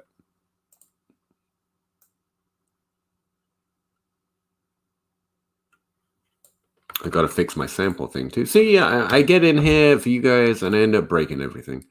Hang on. That's just a joke. He's not causing me any trouble at all. It's like 3 seconds. There we go.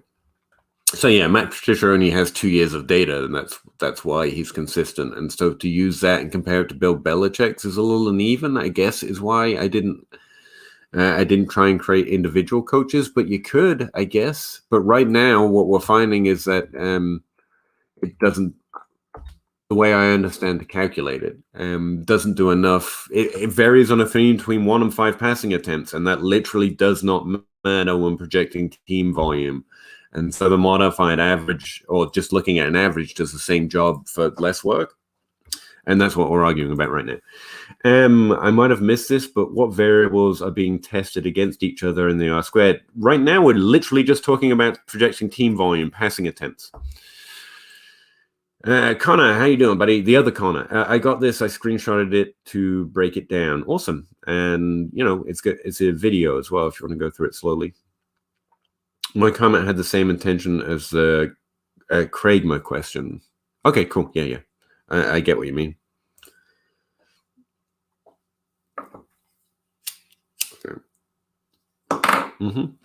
I get it. And we could. I've had the same question about players. Why isn't Julio getting a different touchdown expectation? Because he does, if you want to go through the player, but you're talking about 5 out of 32 that might have significant, and then you're looking at doing something different for 5 coaches than you're doing for the other 27, and it's just inconsistent. NFL is a small sample trap, all of it, and I find it best not to throw my shoulder into allowing that small sample trap to, completely ream me. And I get that what you're trying to do is that, but essentially, in my mind at least, by only doing an individual, because you would have to only do it for coaches with, 10 years of coaching history and not doing it for the others. Yeah, we could definitely do about it that way. And I will, if you want. But first we have to figure out if it at all affects volume. Like, what's the point in doing it at all if it doesn't create a vast or any kind of difference in projecting passing attempts? Like we'll use individual R-squared scores, and it will still vary on a theme between 1 and 5 passing attempts, which don't matter. And we can spend 2 weeks figuring out those or 2 days figuring out those individual R-squared scores. But if we can't figure out, if it doesn't seem to have a significant effect, what's the point of those 2 days to figure them out, or those 2 hours or whatever it would take? It's not what I find my focus is, especially since we're creating volume expectations that will over and under project based on player expectation. And we'll try and stay close to them, but we'll just wave them goodbye pretty easily.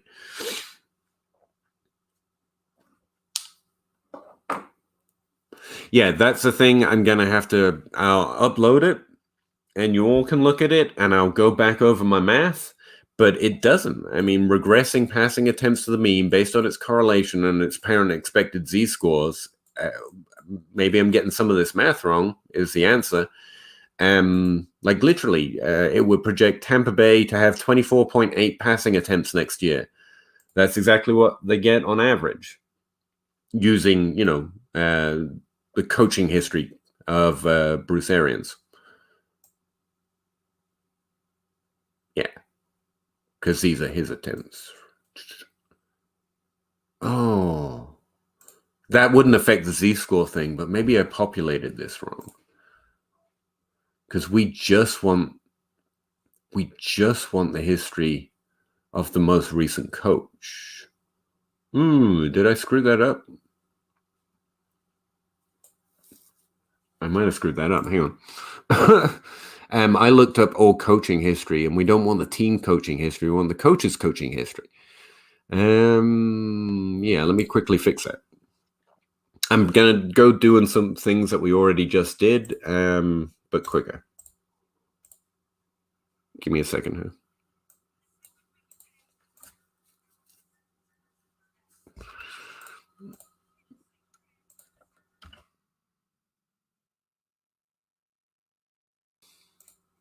I'm going to be doing it quietly, too.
Mm-hmm.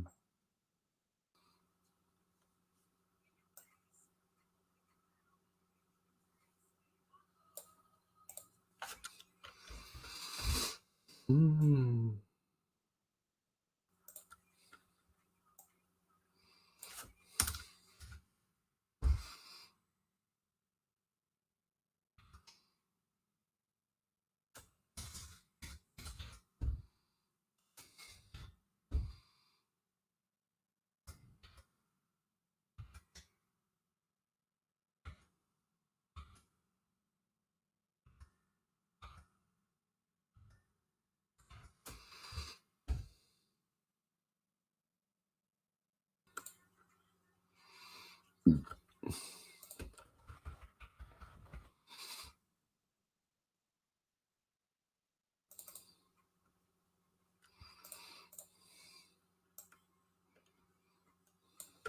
No, we're good. I did it right.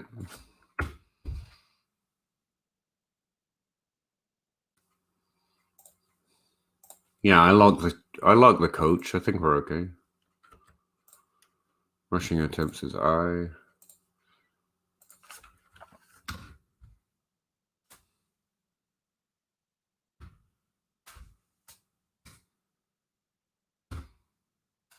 What the hell? Didn't even know I had that hotkey.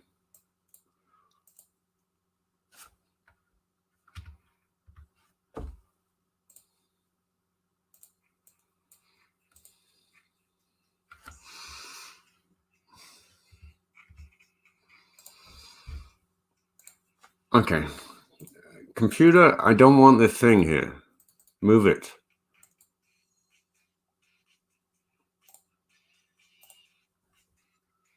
Thank you.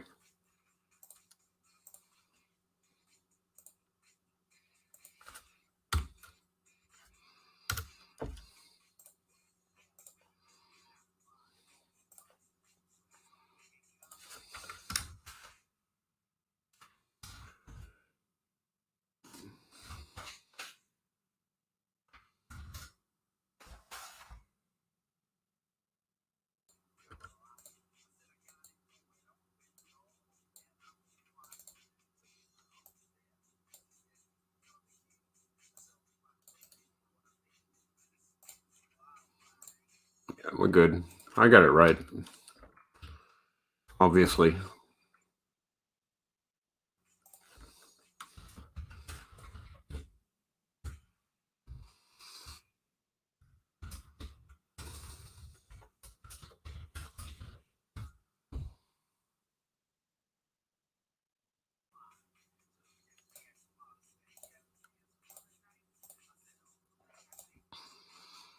All right, yeah, we're good.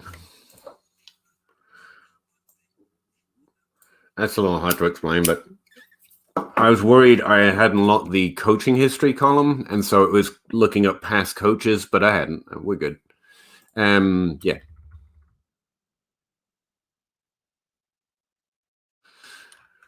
Gotta verify your shit. You know what I mean?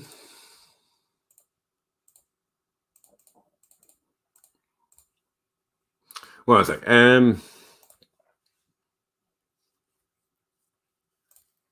Not a problem. What you got? The logic makes sense. We're just trying to figure out why model isn't working the way we'd expect. I don't know what I'm doing wrong with regression. If I'm doing something wrong with regression, I guess we'll figure it out. I'm pretty comfortable with the average for now. Low correlation indicates we shouldn't really. Don't do projections for the NFL. If you think 0.19 looks bad, you just wait, buddy. Volume is the only thing that gets anywhere close to correlate. Like that's okay. Team is worse. But again, I mean, we have yet more testing yet to do. Tell you what, why don't we try some of that? Okay.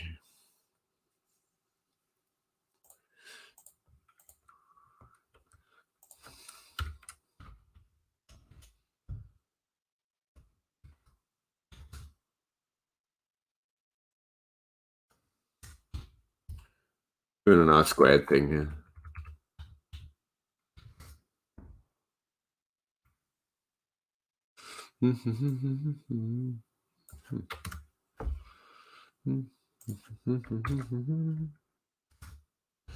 All right, so what we can essentially do is create individual R-squared scores since everyone's interested in them. All right.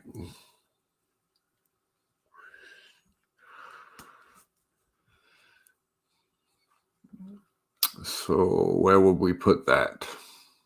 It's a good question.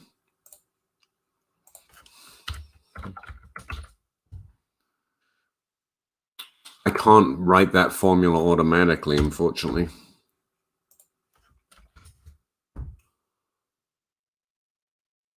So we would have to do Adam Gase, for example, versus Adam Gase.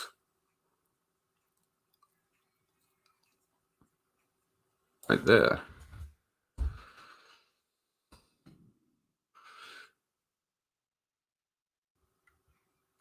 Oh, shit.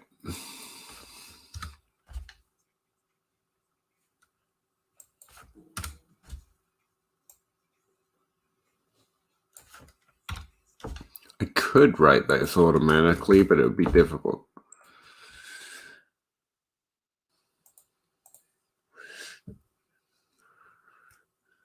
Ah, damn it. No, that's wrong. I'm forgetting where my own columns are. Passing attempts per game for Adam Gase versus passing attempts for game for Adam Gase, yeah, n+1 would be that. Yes. How could I organize this so I can just do it automatically?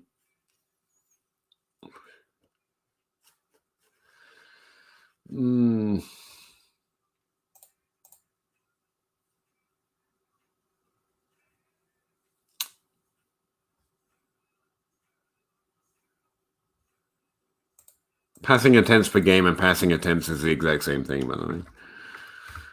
They're all getting divided by the same amount. I don't know how I could format my data to just auto do this formula.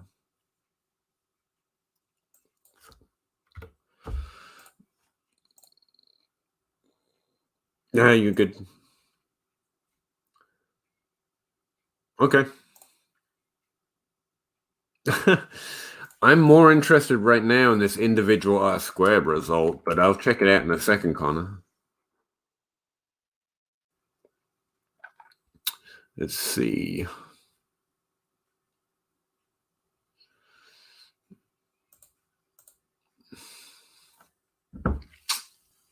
I don't think the R² formula accepts conditions is a problem.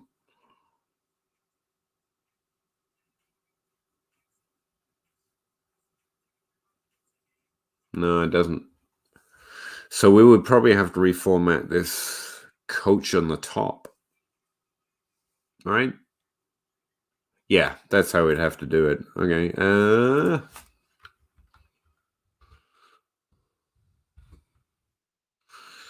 So this is the way I'm going to go about it. That's a good point. That might be why I'm getting different result. Let me take the coaching history here. I'll put the coaches' names here. And we don't want multiple copies of them, so I'll remove the duplicates. Index.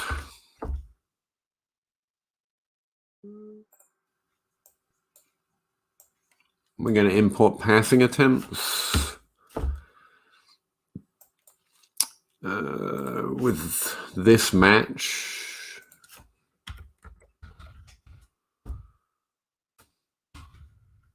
Probably have this formatted this exact same way somewhere. But why not? Let's do it live.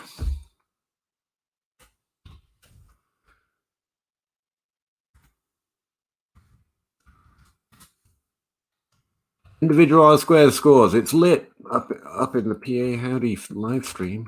God. Maybe I'm not a fake nerd. Maybe I'm just an actual nerd. If error. Just give me a good old fuck my life.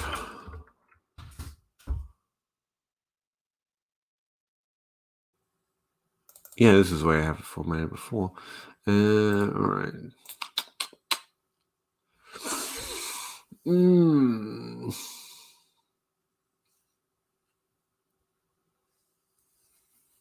Could we do it this way?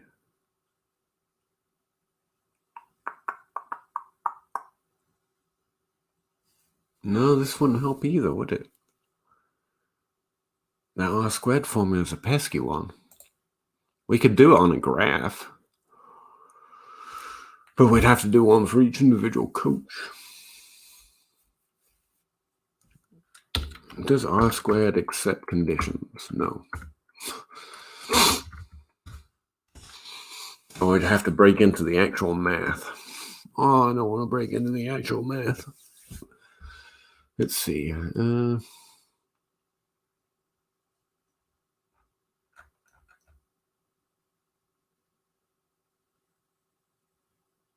Okay. So instead of this, instead of career year, we'd need to go by sample number, essentially. First year, second year, third year. So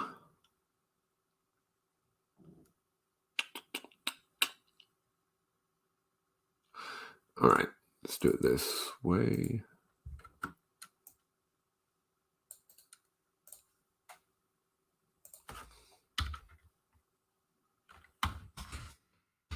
Here's the number.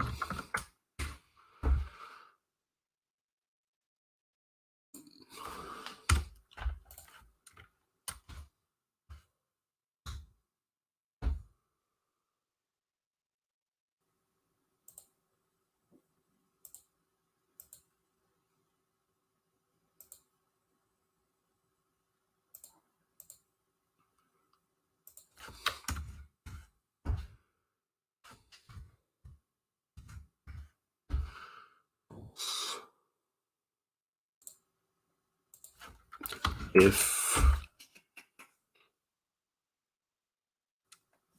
this is true, give it to me. If not, do the same thing for the next cell.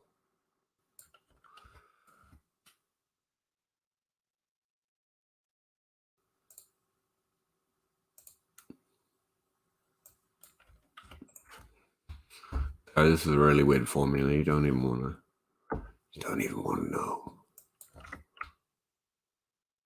I just want all the last results.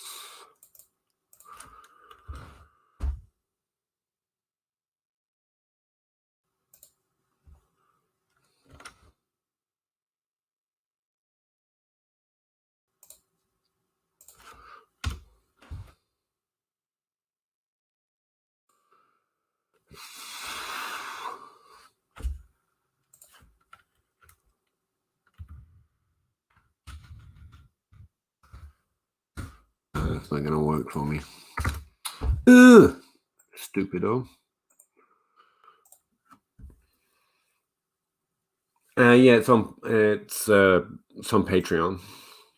Kind of DM me on Patreon. I'll send you the link if you didn't. It should pop up when you sign up.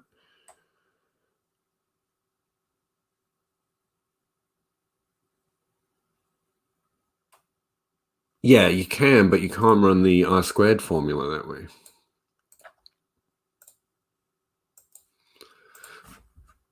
R² accepts two values, so we need them and up.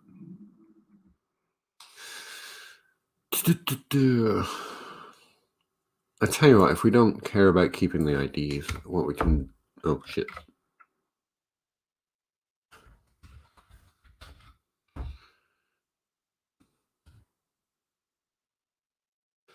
It's that remove cell function.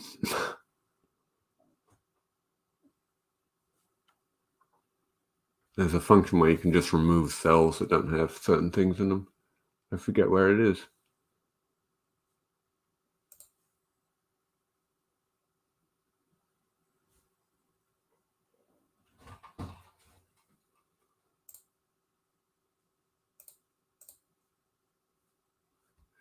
May have moved as well as the thing. I used to use it a lot, and now I can't remember where it is.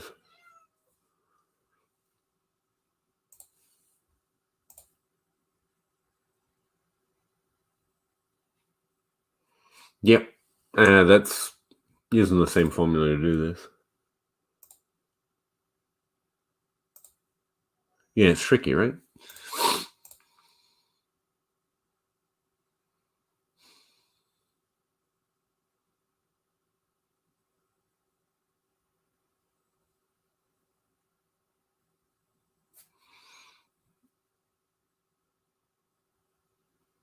What am I needing?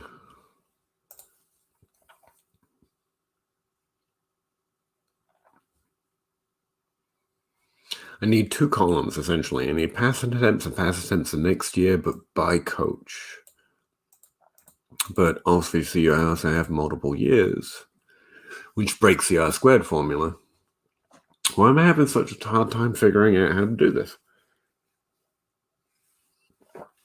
Oh, individual R² scores, man. Really, you had to introduce that idea?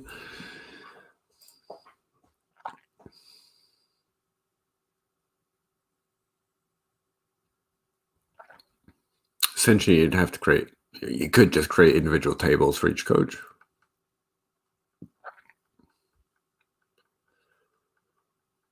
Because I already have that here.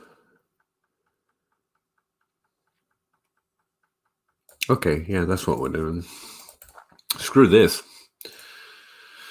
Yes.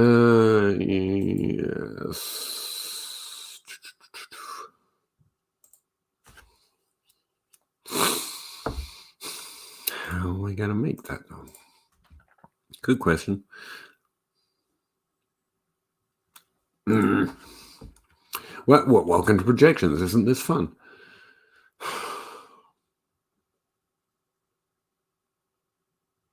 I want to take an individual table for each coach, essentially. But how many coaches are we really talking about? Let's just stick to the ones we're doing. How about that? Then we only have 32 to make. And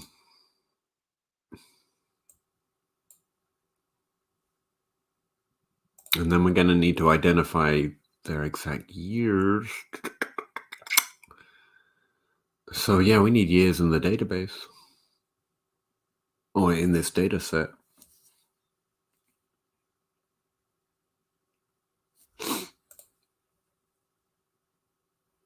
It's not a problem. I haven't gone very far. I'm running in place. Not to throw another wrinkle, but shouldn't each year's passing cadence be normalized by year? If you're doing a regression model, yeah, and we can do that through lasso and ridge, but that's a different method of projecting regression. They're normalized through the average and the z-score. Otherwise, that's the purpose of it.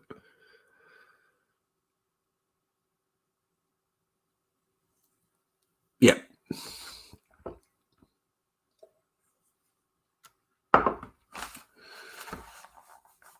And essentially no, because that defeats the purpose of the idea, isn't it? The idea is the coach has an effect on how much you're passing. If you normalize by year, you're saying the year has an effect, and it counteracts it.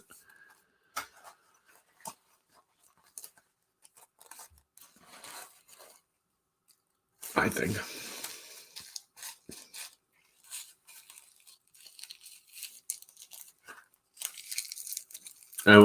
Well, we're not going far back enough to talk about era. Because I think that's actually about players, which is why I find this most remarkably a needless debate with a lot of work behind it. Because if you've got Kevin Johnson on your team, that's what means you pass more, not the coach or the year or how much you regress towards the average. That's the part we're trying to get to, I guess.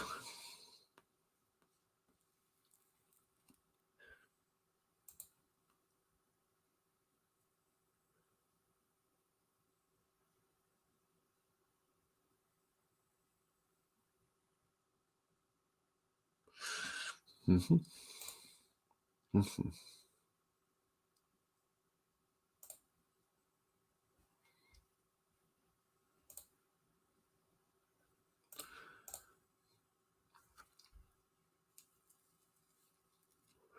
Yeah, that's what I'm looking for here.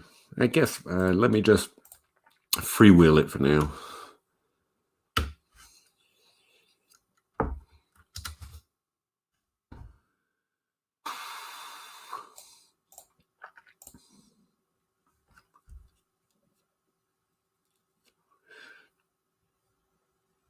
Should only be 32 of those, yeah. Mm-hmm.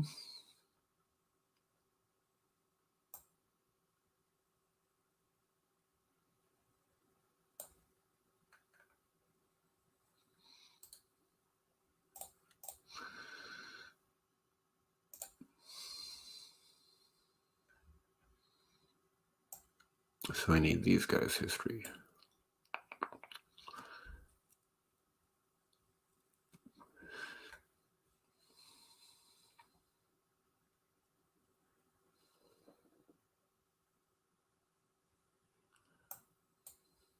I honestly don't know how to convert this data this quickly.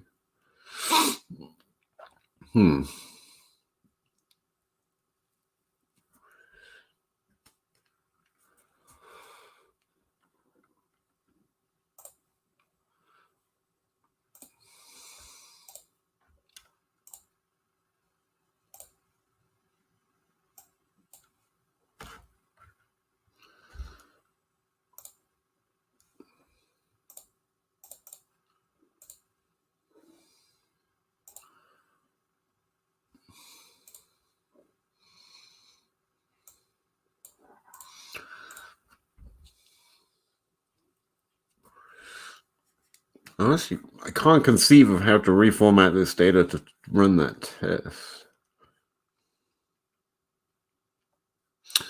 That's why.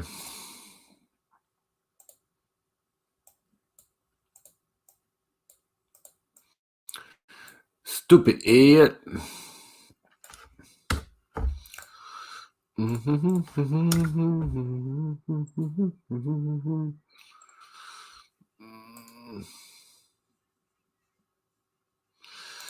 I need him running along the top. Don't know why it took me that long.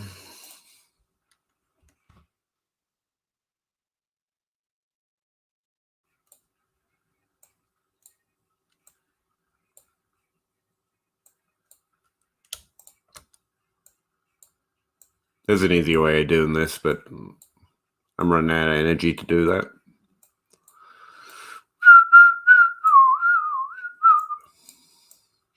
For some reason, Connor, it took me forever, but I was just thinking too wildly. But I think I know how to do it. Have to invert the table.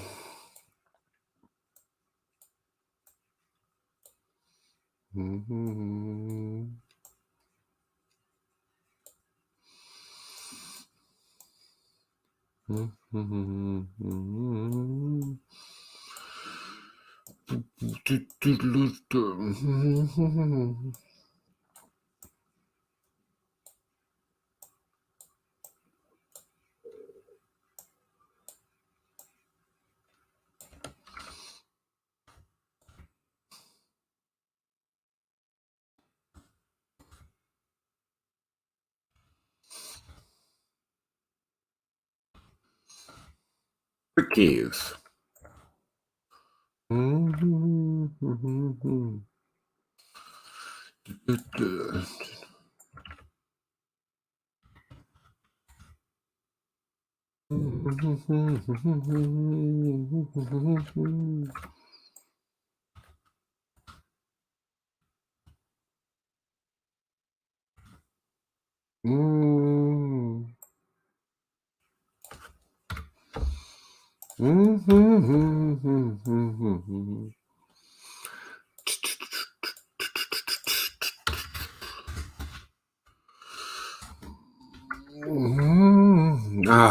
My typing's even going bad now.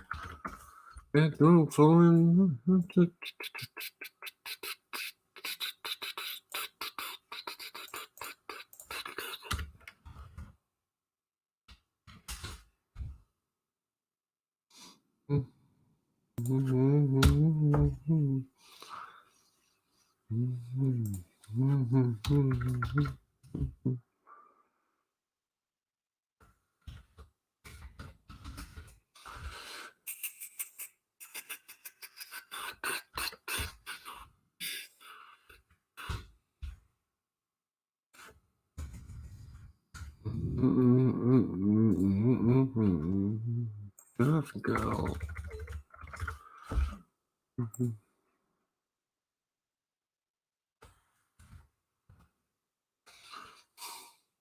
That's annoying.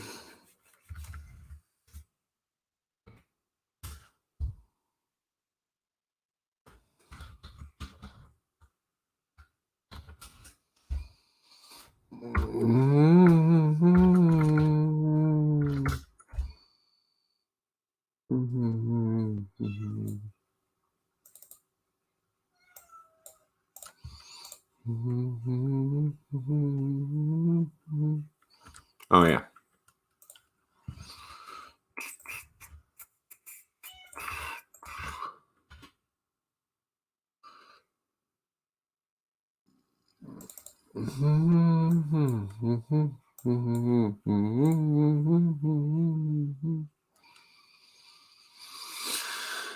Yeah, that's it.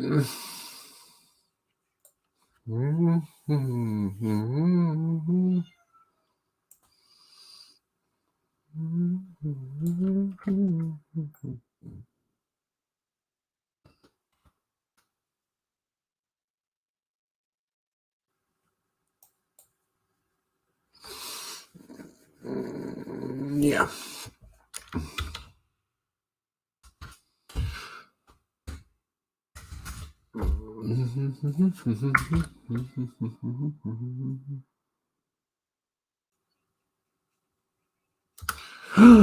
Even better. Don't need this.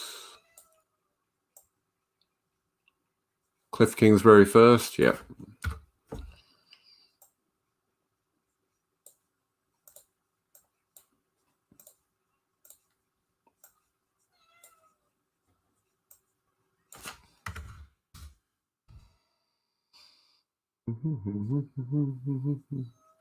Damn it, I do need that. Shit.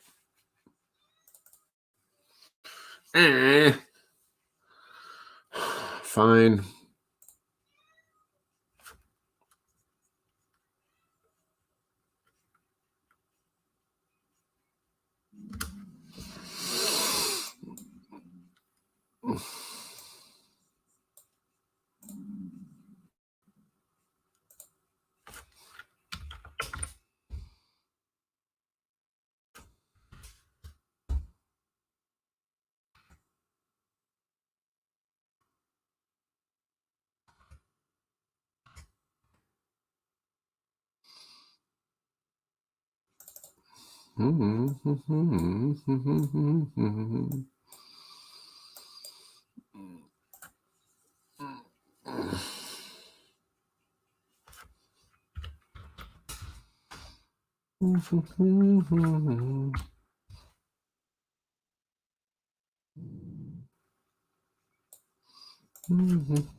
Yeah, that does it.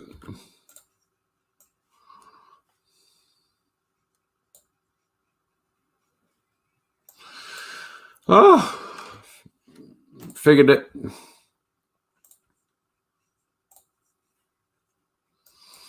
So if you want individual R-square scores, I got them.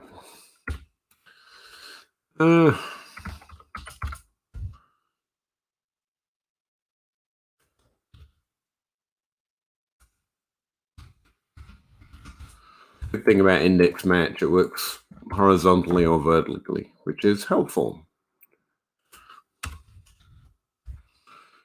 Gotta lock them.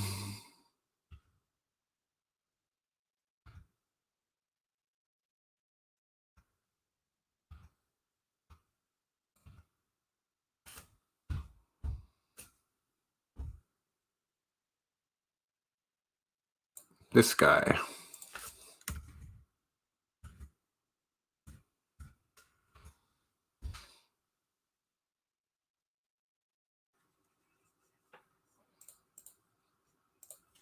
I'm not proud of myself. You're proud of me. All right. Now we need to do if error. What we're going to do is an average.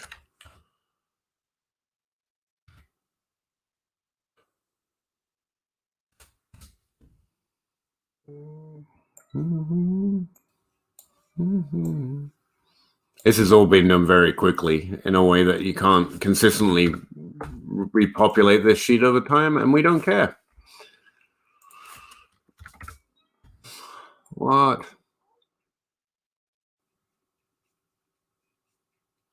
C3 to C23, AI3, A23. It should work. What the fuck? No, I'm not. Liar.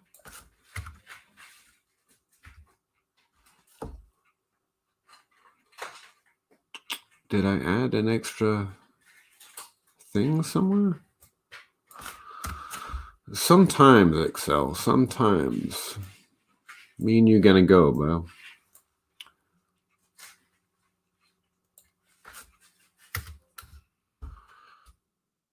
Oh, that's probably why.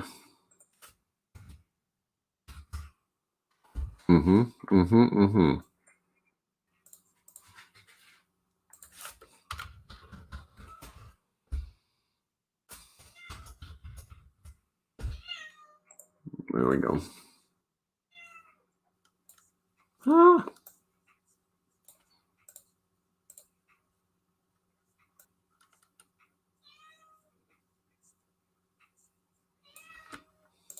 You know what? We're just going to hack this even harder.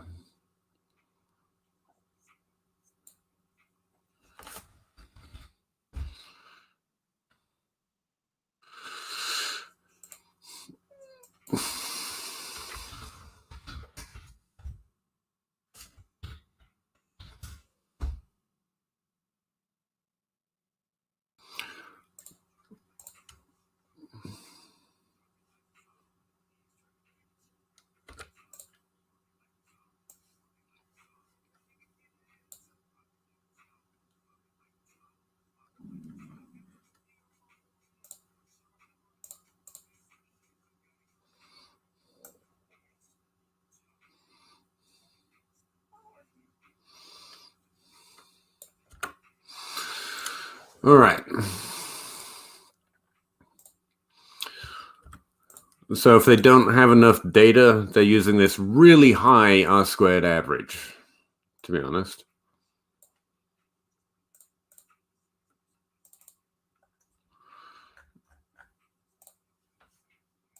All right, I don't even know if any of you are left after that, but here we go.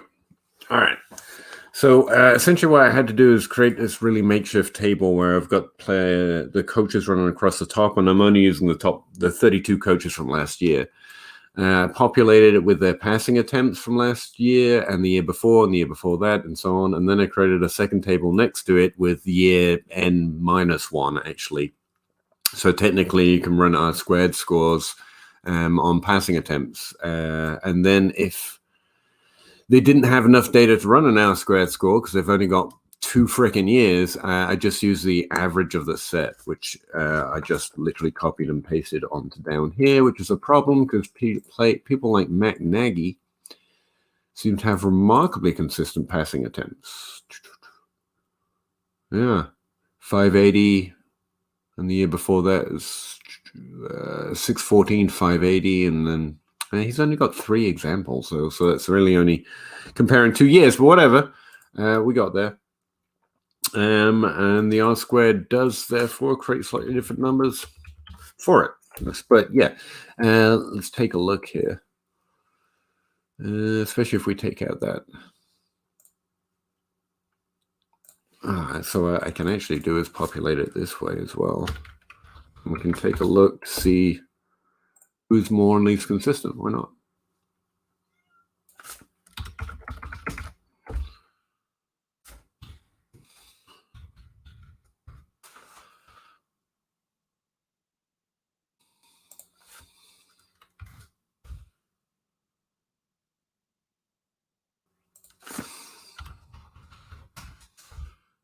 Being interesting, because that might explain why I was finding coefficient of variation was telling me something different. Other people, we need to lock these though. Lock that, lock this, lock that, lock this, lock that. I have to do it a whole different way to create this in a serious manner. But for right now, it's okay, just a logic test. Okay, so yeah, Matt Nagy with 2 years of data is almost entirely consistent, obviously. Yeah, because he's like 36.3 pass attempts per game and then 38.4, and that's remarkably consistent because he only really has those 2 data sets, 32 to 36 after that. Let's go look at 2020 coaches that we have enough data for. Matt Nagy, Fred Reich, Mike Vrabel. Where is John Harbour? Oh, no, it still says about the same thing. He's one of the least consistent. Oh, no, well, yeah. The R-squared score in terms of stickiness for John Harbour in Baltimore comes out to like 0.2, which is remarkably similar to that 0.16. And the players really getting a boost from it, or the coaches really getting a boost from it, are Kyle Shanahan, Matt Rule, Cliff Kingsbury, with limited data, obviously. Joe Judge, in fact, yeah, that's because it's taken the average there.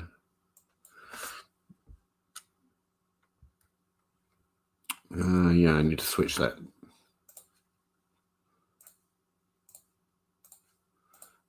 To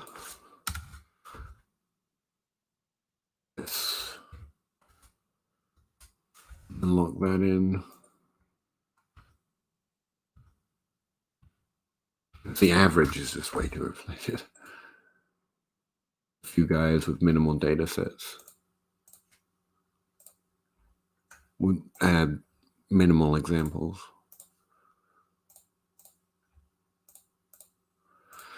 Matt Nagy, Fred Reich, Mike Verbel. Again, they haven't been teaching along. Adam Gase, remarkably consistent, considering. Take a look at him. Where is he?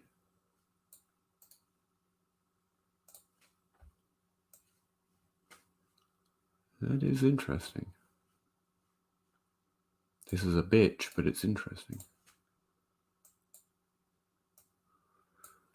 Yeah, I mean, 600 to 477, 455 to 600, 521 to 455. It's got his R squared score, the stickiness of those is around about 0.56. It's pretty interesting.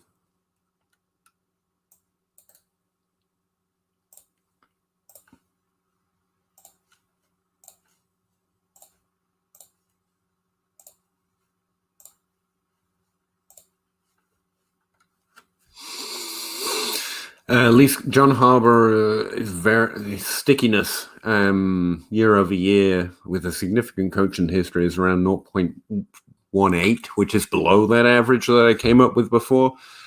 But again, he's gone through a lot of different coaching periods, to be fair. If we look at John Harbour's coaching history here.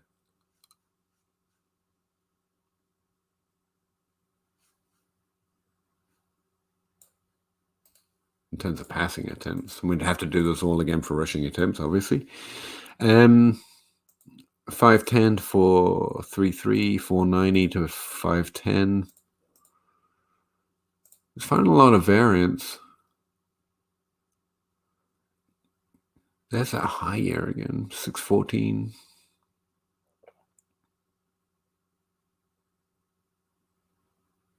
What is this 862? There's no way that's right. 862 passing attempts in 2015?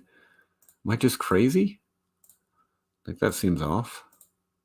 I found that in the last data set I was looking at, if you remember.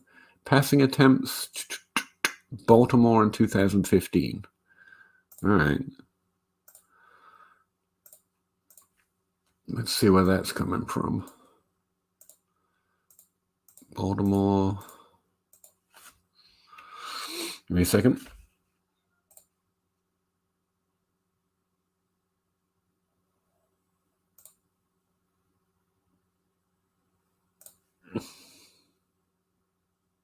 Yeah, I freaking hate transposer. But yeah, there's easier functions. Just at this point, I'm working on low levels of caffeine and brain power. Baltimore 2015. There's no way that I've got this right. Sorry, it's having to pause because I've got all these active formulas running in my actual database.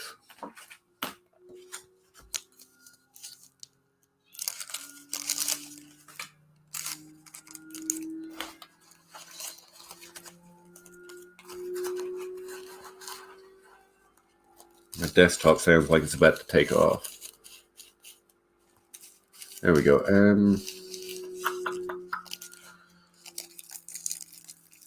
Why am I getting so many passing attempts over here? This is Baltimore 2015 player stats. I'm just trying to figure out why it's broken. Because it's got to be broken. Someone must have switched teams or something Targets. Passing attempts. 0. Oh, I don't have any in here. It's coming from here.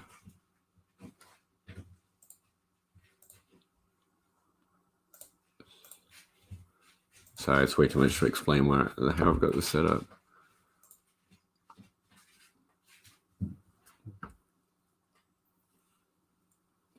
$675. So why? My team history.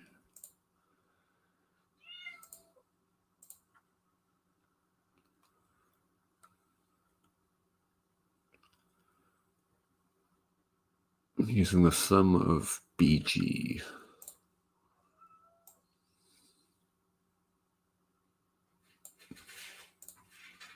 I've got 0 in here.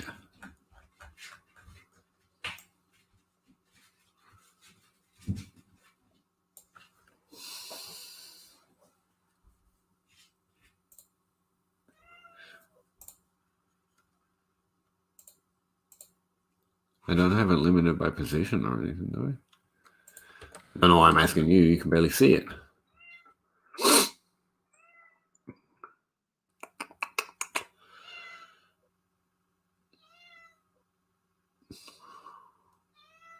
Where's the position tab? I can't even see it. There it is. I don't have any quarterbacks listed here. So how is that even populating?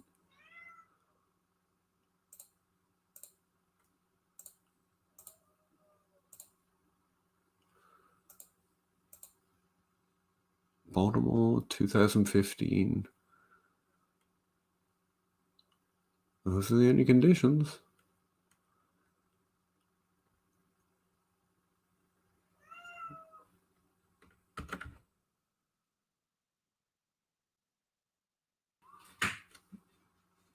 Baltimore, 2015.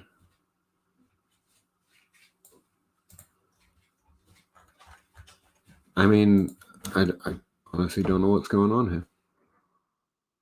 Something's broken.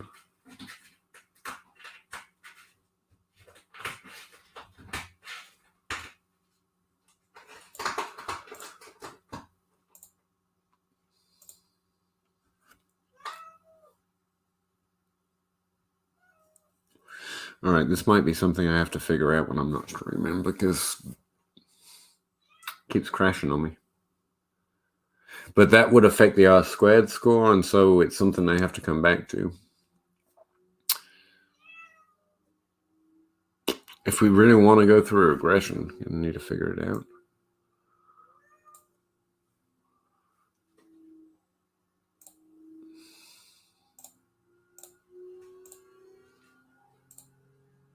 All right, so we have it set up, though. I could repopulate this pretty easy. It's just this thing this monster that I need to fix. Cat! No! One of my cats is literally trying to break down the door. All right, so where are we at? We're stuck on trying to project team volume, or the method of it. I have it set up already to use the average, but we're looking for a better way of doing it by going through projecting individual regression of particular head coaches, or using the average R² score in the absence of that. I have results for that, but I suspect some of them are off, primarily based on Baltimore's 2015 season looking remarkably high.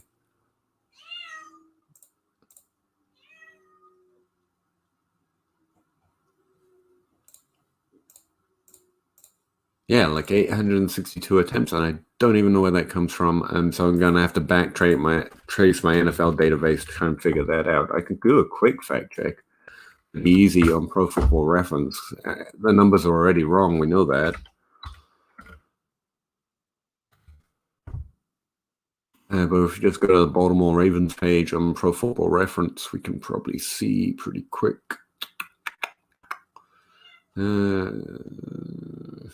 Season leaders. Yeah, passing attempts. Why not?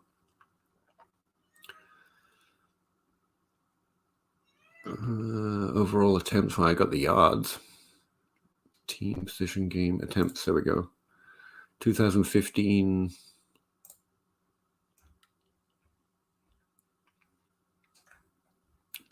I should really freeze that column. This one. 2015, we got 4 different quarterbacks.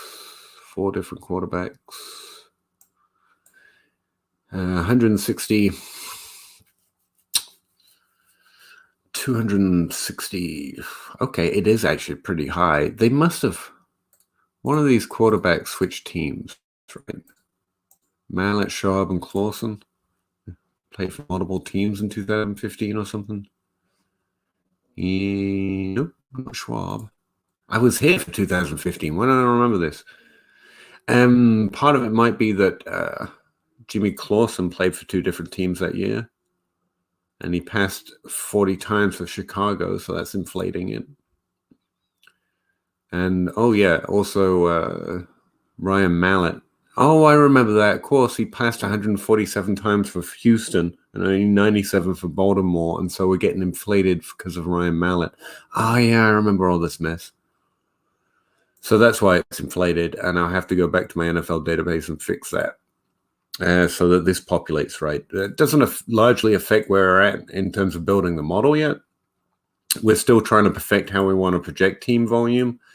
And when we come back to it tomorrow, hopefully we'll have straightened all that out and got a better understanding of how we can use a regression formula to actually create this. And I'll update you on the methodology and where we're at, and that will instantly populate over here, since I already have the index match formulas looking. And then we can get to looking at how we're going to start thinking about projecting player volume, and from there efficiency to start creating some of these stats. And we already have the points formulas in here. Sound good? Everyone enjoying themselves? I am. We haven't even got to schedule on some of the intricacies of this stuff, but I think it's good. I enjoyed the questions. Challenged me there with individual coach R² scores, which I'm also going to have to find a way of doing in a repeatable fashion instead of this hash table I figured out over here. Yeah, I'll figure some of that out. Before we come back to stream for day 2 of creating projection model. Yeah. Anyone left? Are you all dead? Like you're all dead. Oh wait, my face hasn't been on the screen for the last 50 years. Hey, how you doing? You okay? You okay, buddy? Yeah, this is a life. Do I want to re-upload this with this data? Not really. Tell you what, I will upload this one.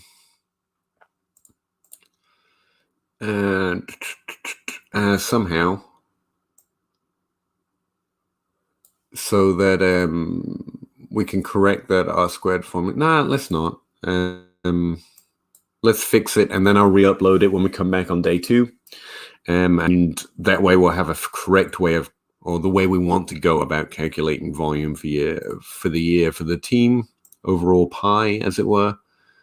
And that'll feel good. I don't want to keep up re-uploading because you'll get lost in the versions. So for right now, we'll just say I'll upload a version per stream at the start. I'm really expecting that to stay more of a blank, but as well as needing a player name so you can start now, you're also going to need some level of team volume without being, and if you're not behind a paywall, it's hard to get. You can copy and paste from Player Pro Football Reference. I recommend that. You have to remove a lot of formatting there, but I want to cut some of the work out for you. But it will be a thing you have to replicate if you want to do more than just this year's projections. So worth knowing. Yeah, okay. I think I'm good after 2.5 hours. Anyone alive out there? Oh, God, that was fun. I enjoy this stuff. I don't know why, but I kind of enjoy the figuring out the mechanics of going about it. I'm starting to enjoy learning new math to do it. Connor, I'll get to reading your explanation of why you think I'm going wrong on regression, or how I'm going wrong on regression, and I'll catch up with that. And once I caught up with all those things I'm saying I'm going to do before we start day 2, then day 2 will start. Hopefully that's tomorrow. But I've already spent 2.5 hours doing this, and I do have a family, so and actual work to do for this and also for real life. So we'll see. For right now, we'll say the plan is to come back on tomorrow morning, hopefully. And if not, I'll let you all know, because the next day would probably be Thursday. So yeah, those are my hopes for day 2. Let me know. Let me know what you think, or if you missed something when we go back over that. When we come back on day 2, good idea to drop a comment on the video or a mention in my DMs or on my Twitter feed, and I'll make a note of it, and we'll do that again as well. Thanks for 6 of you who stuck through it with me, and I hope I haven't turned all of you off of statistics for the rest of your lives. Like, that's my deep and abiding hope, or projections for that matter. Appreciate it, and I'll talk to you again tomorrow, hopefully, or Thursday at worst. Yeah, we'll say Thursday at worst. Really appreciate it. That was fun. Let me see if I've got some sort of level of outro here. Yeah, that one I'll do. Okay, see you next time. Bye. Yeah, that works.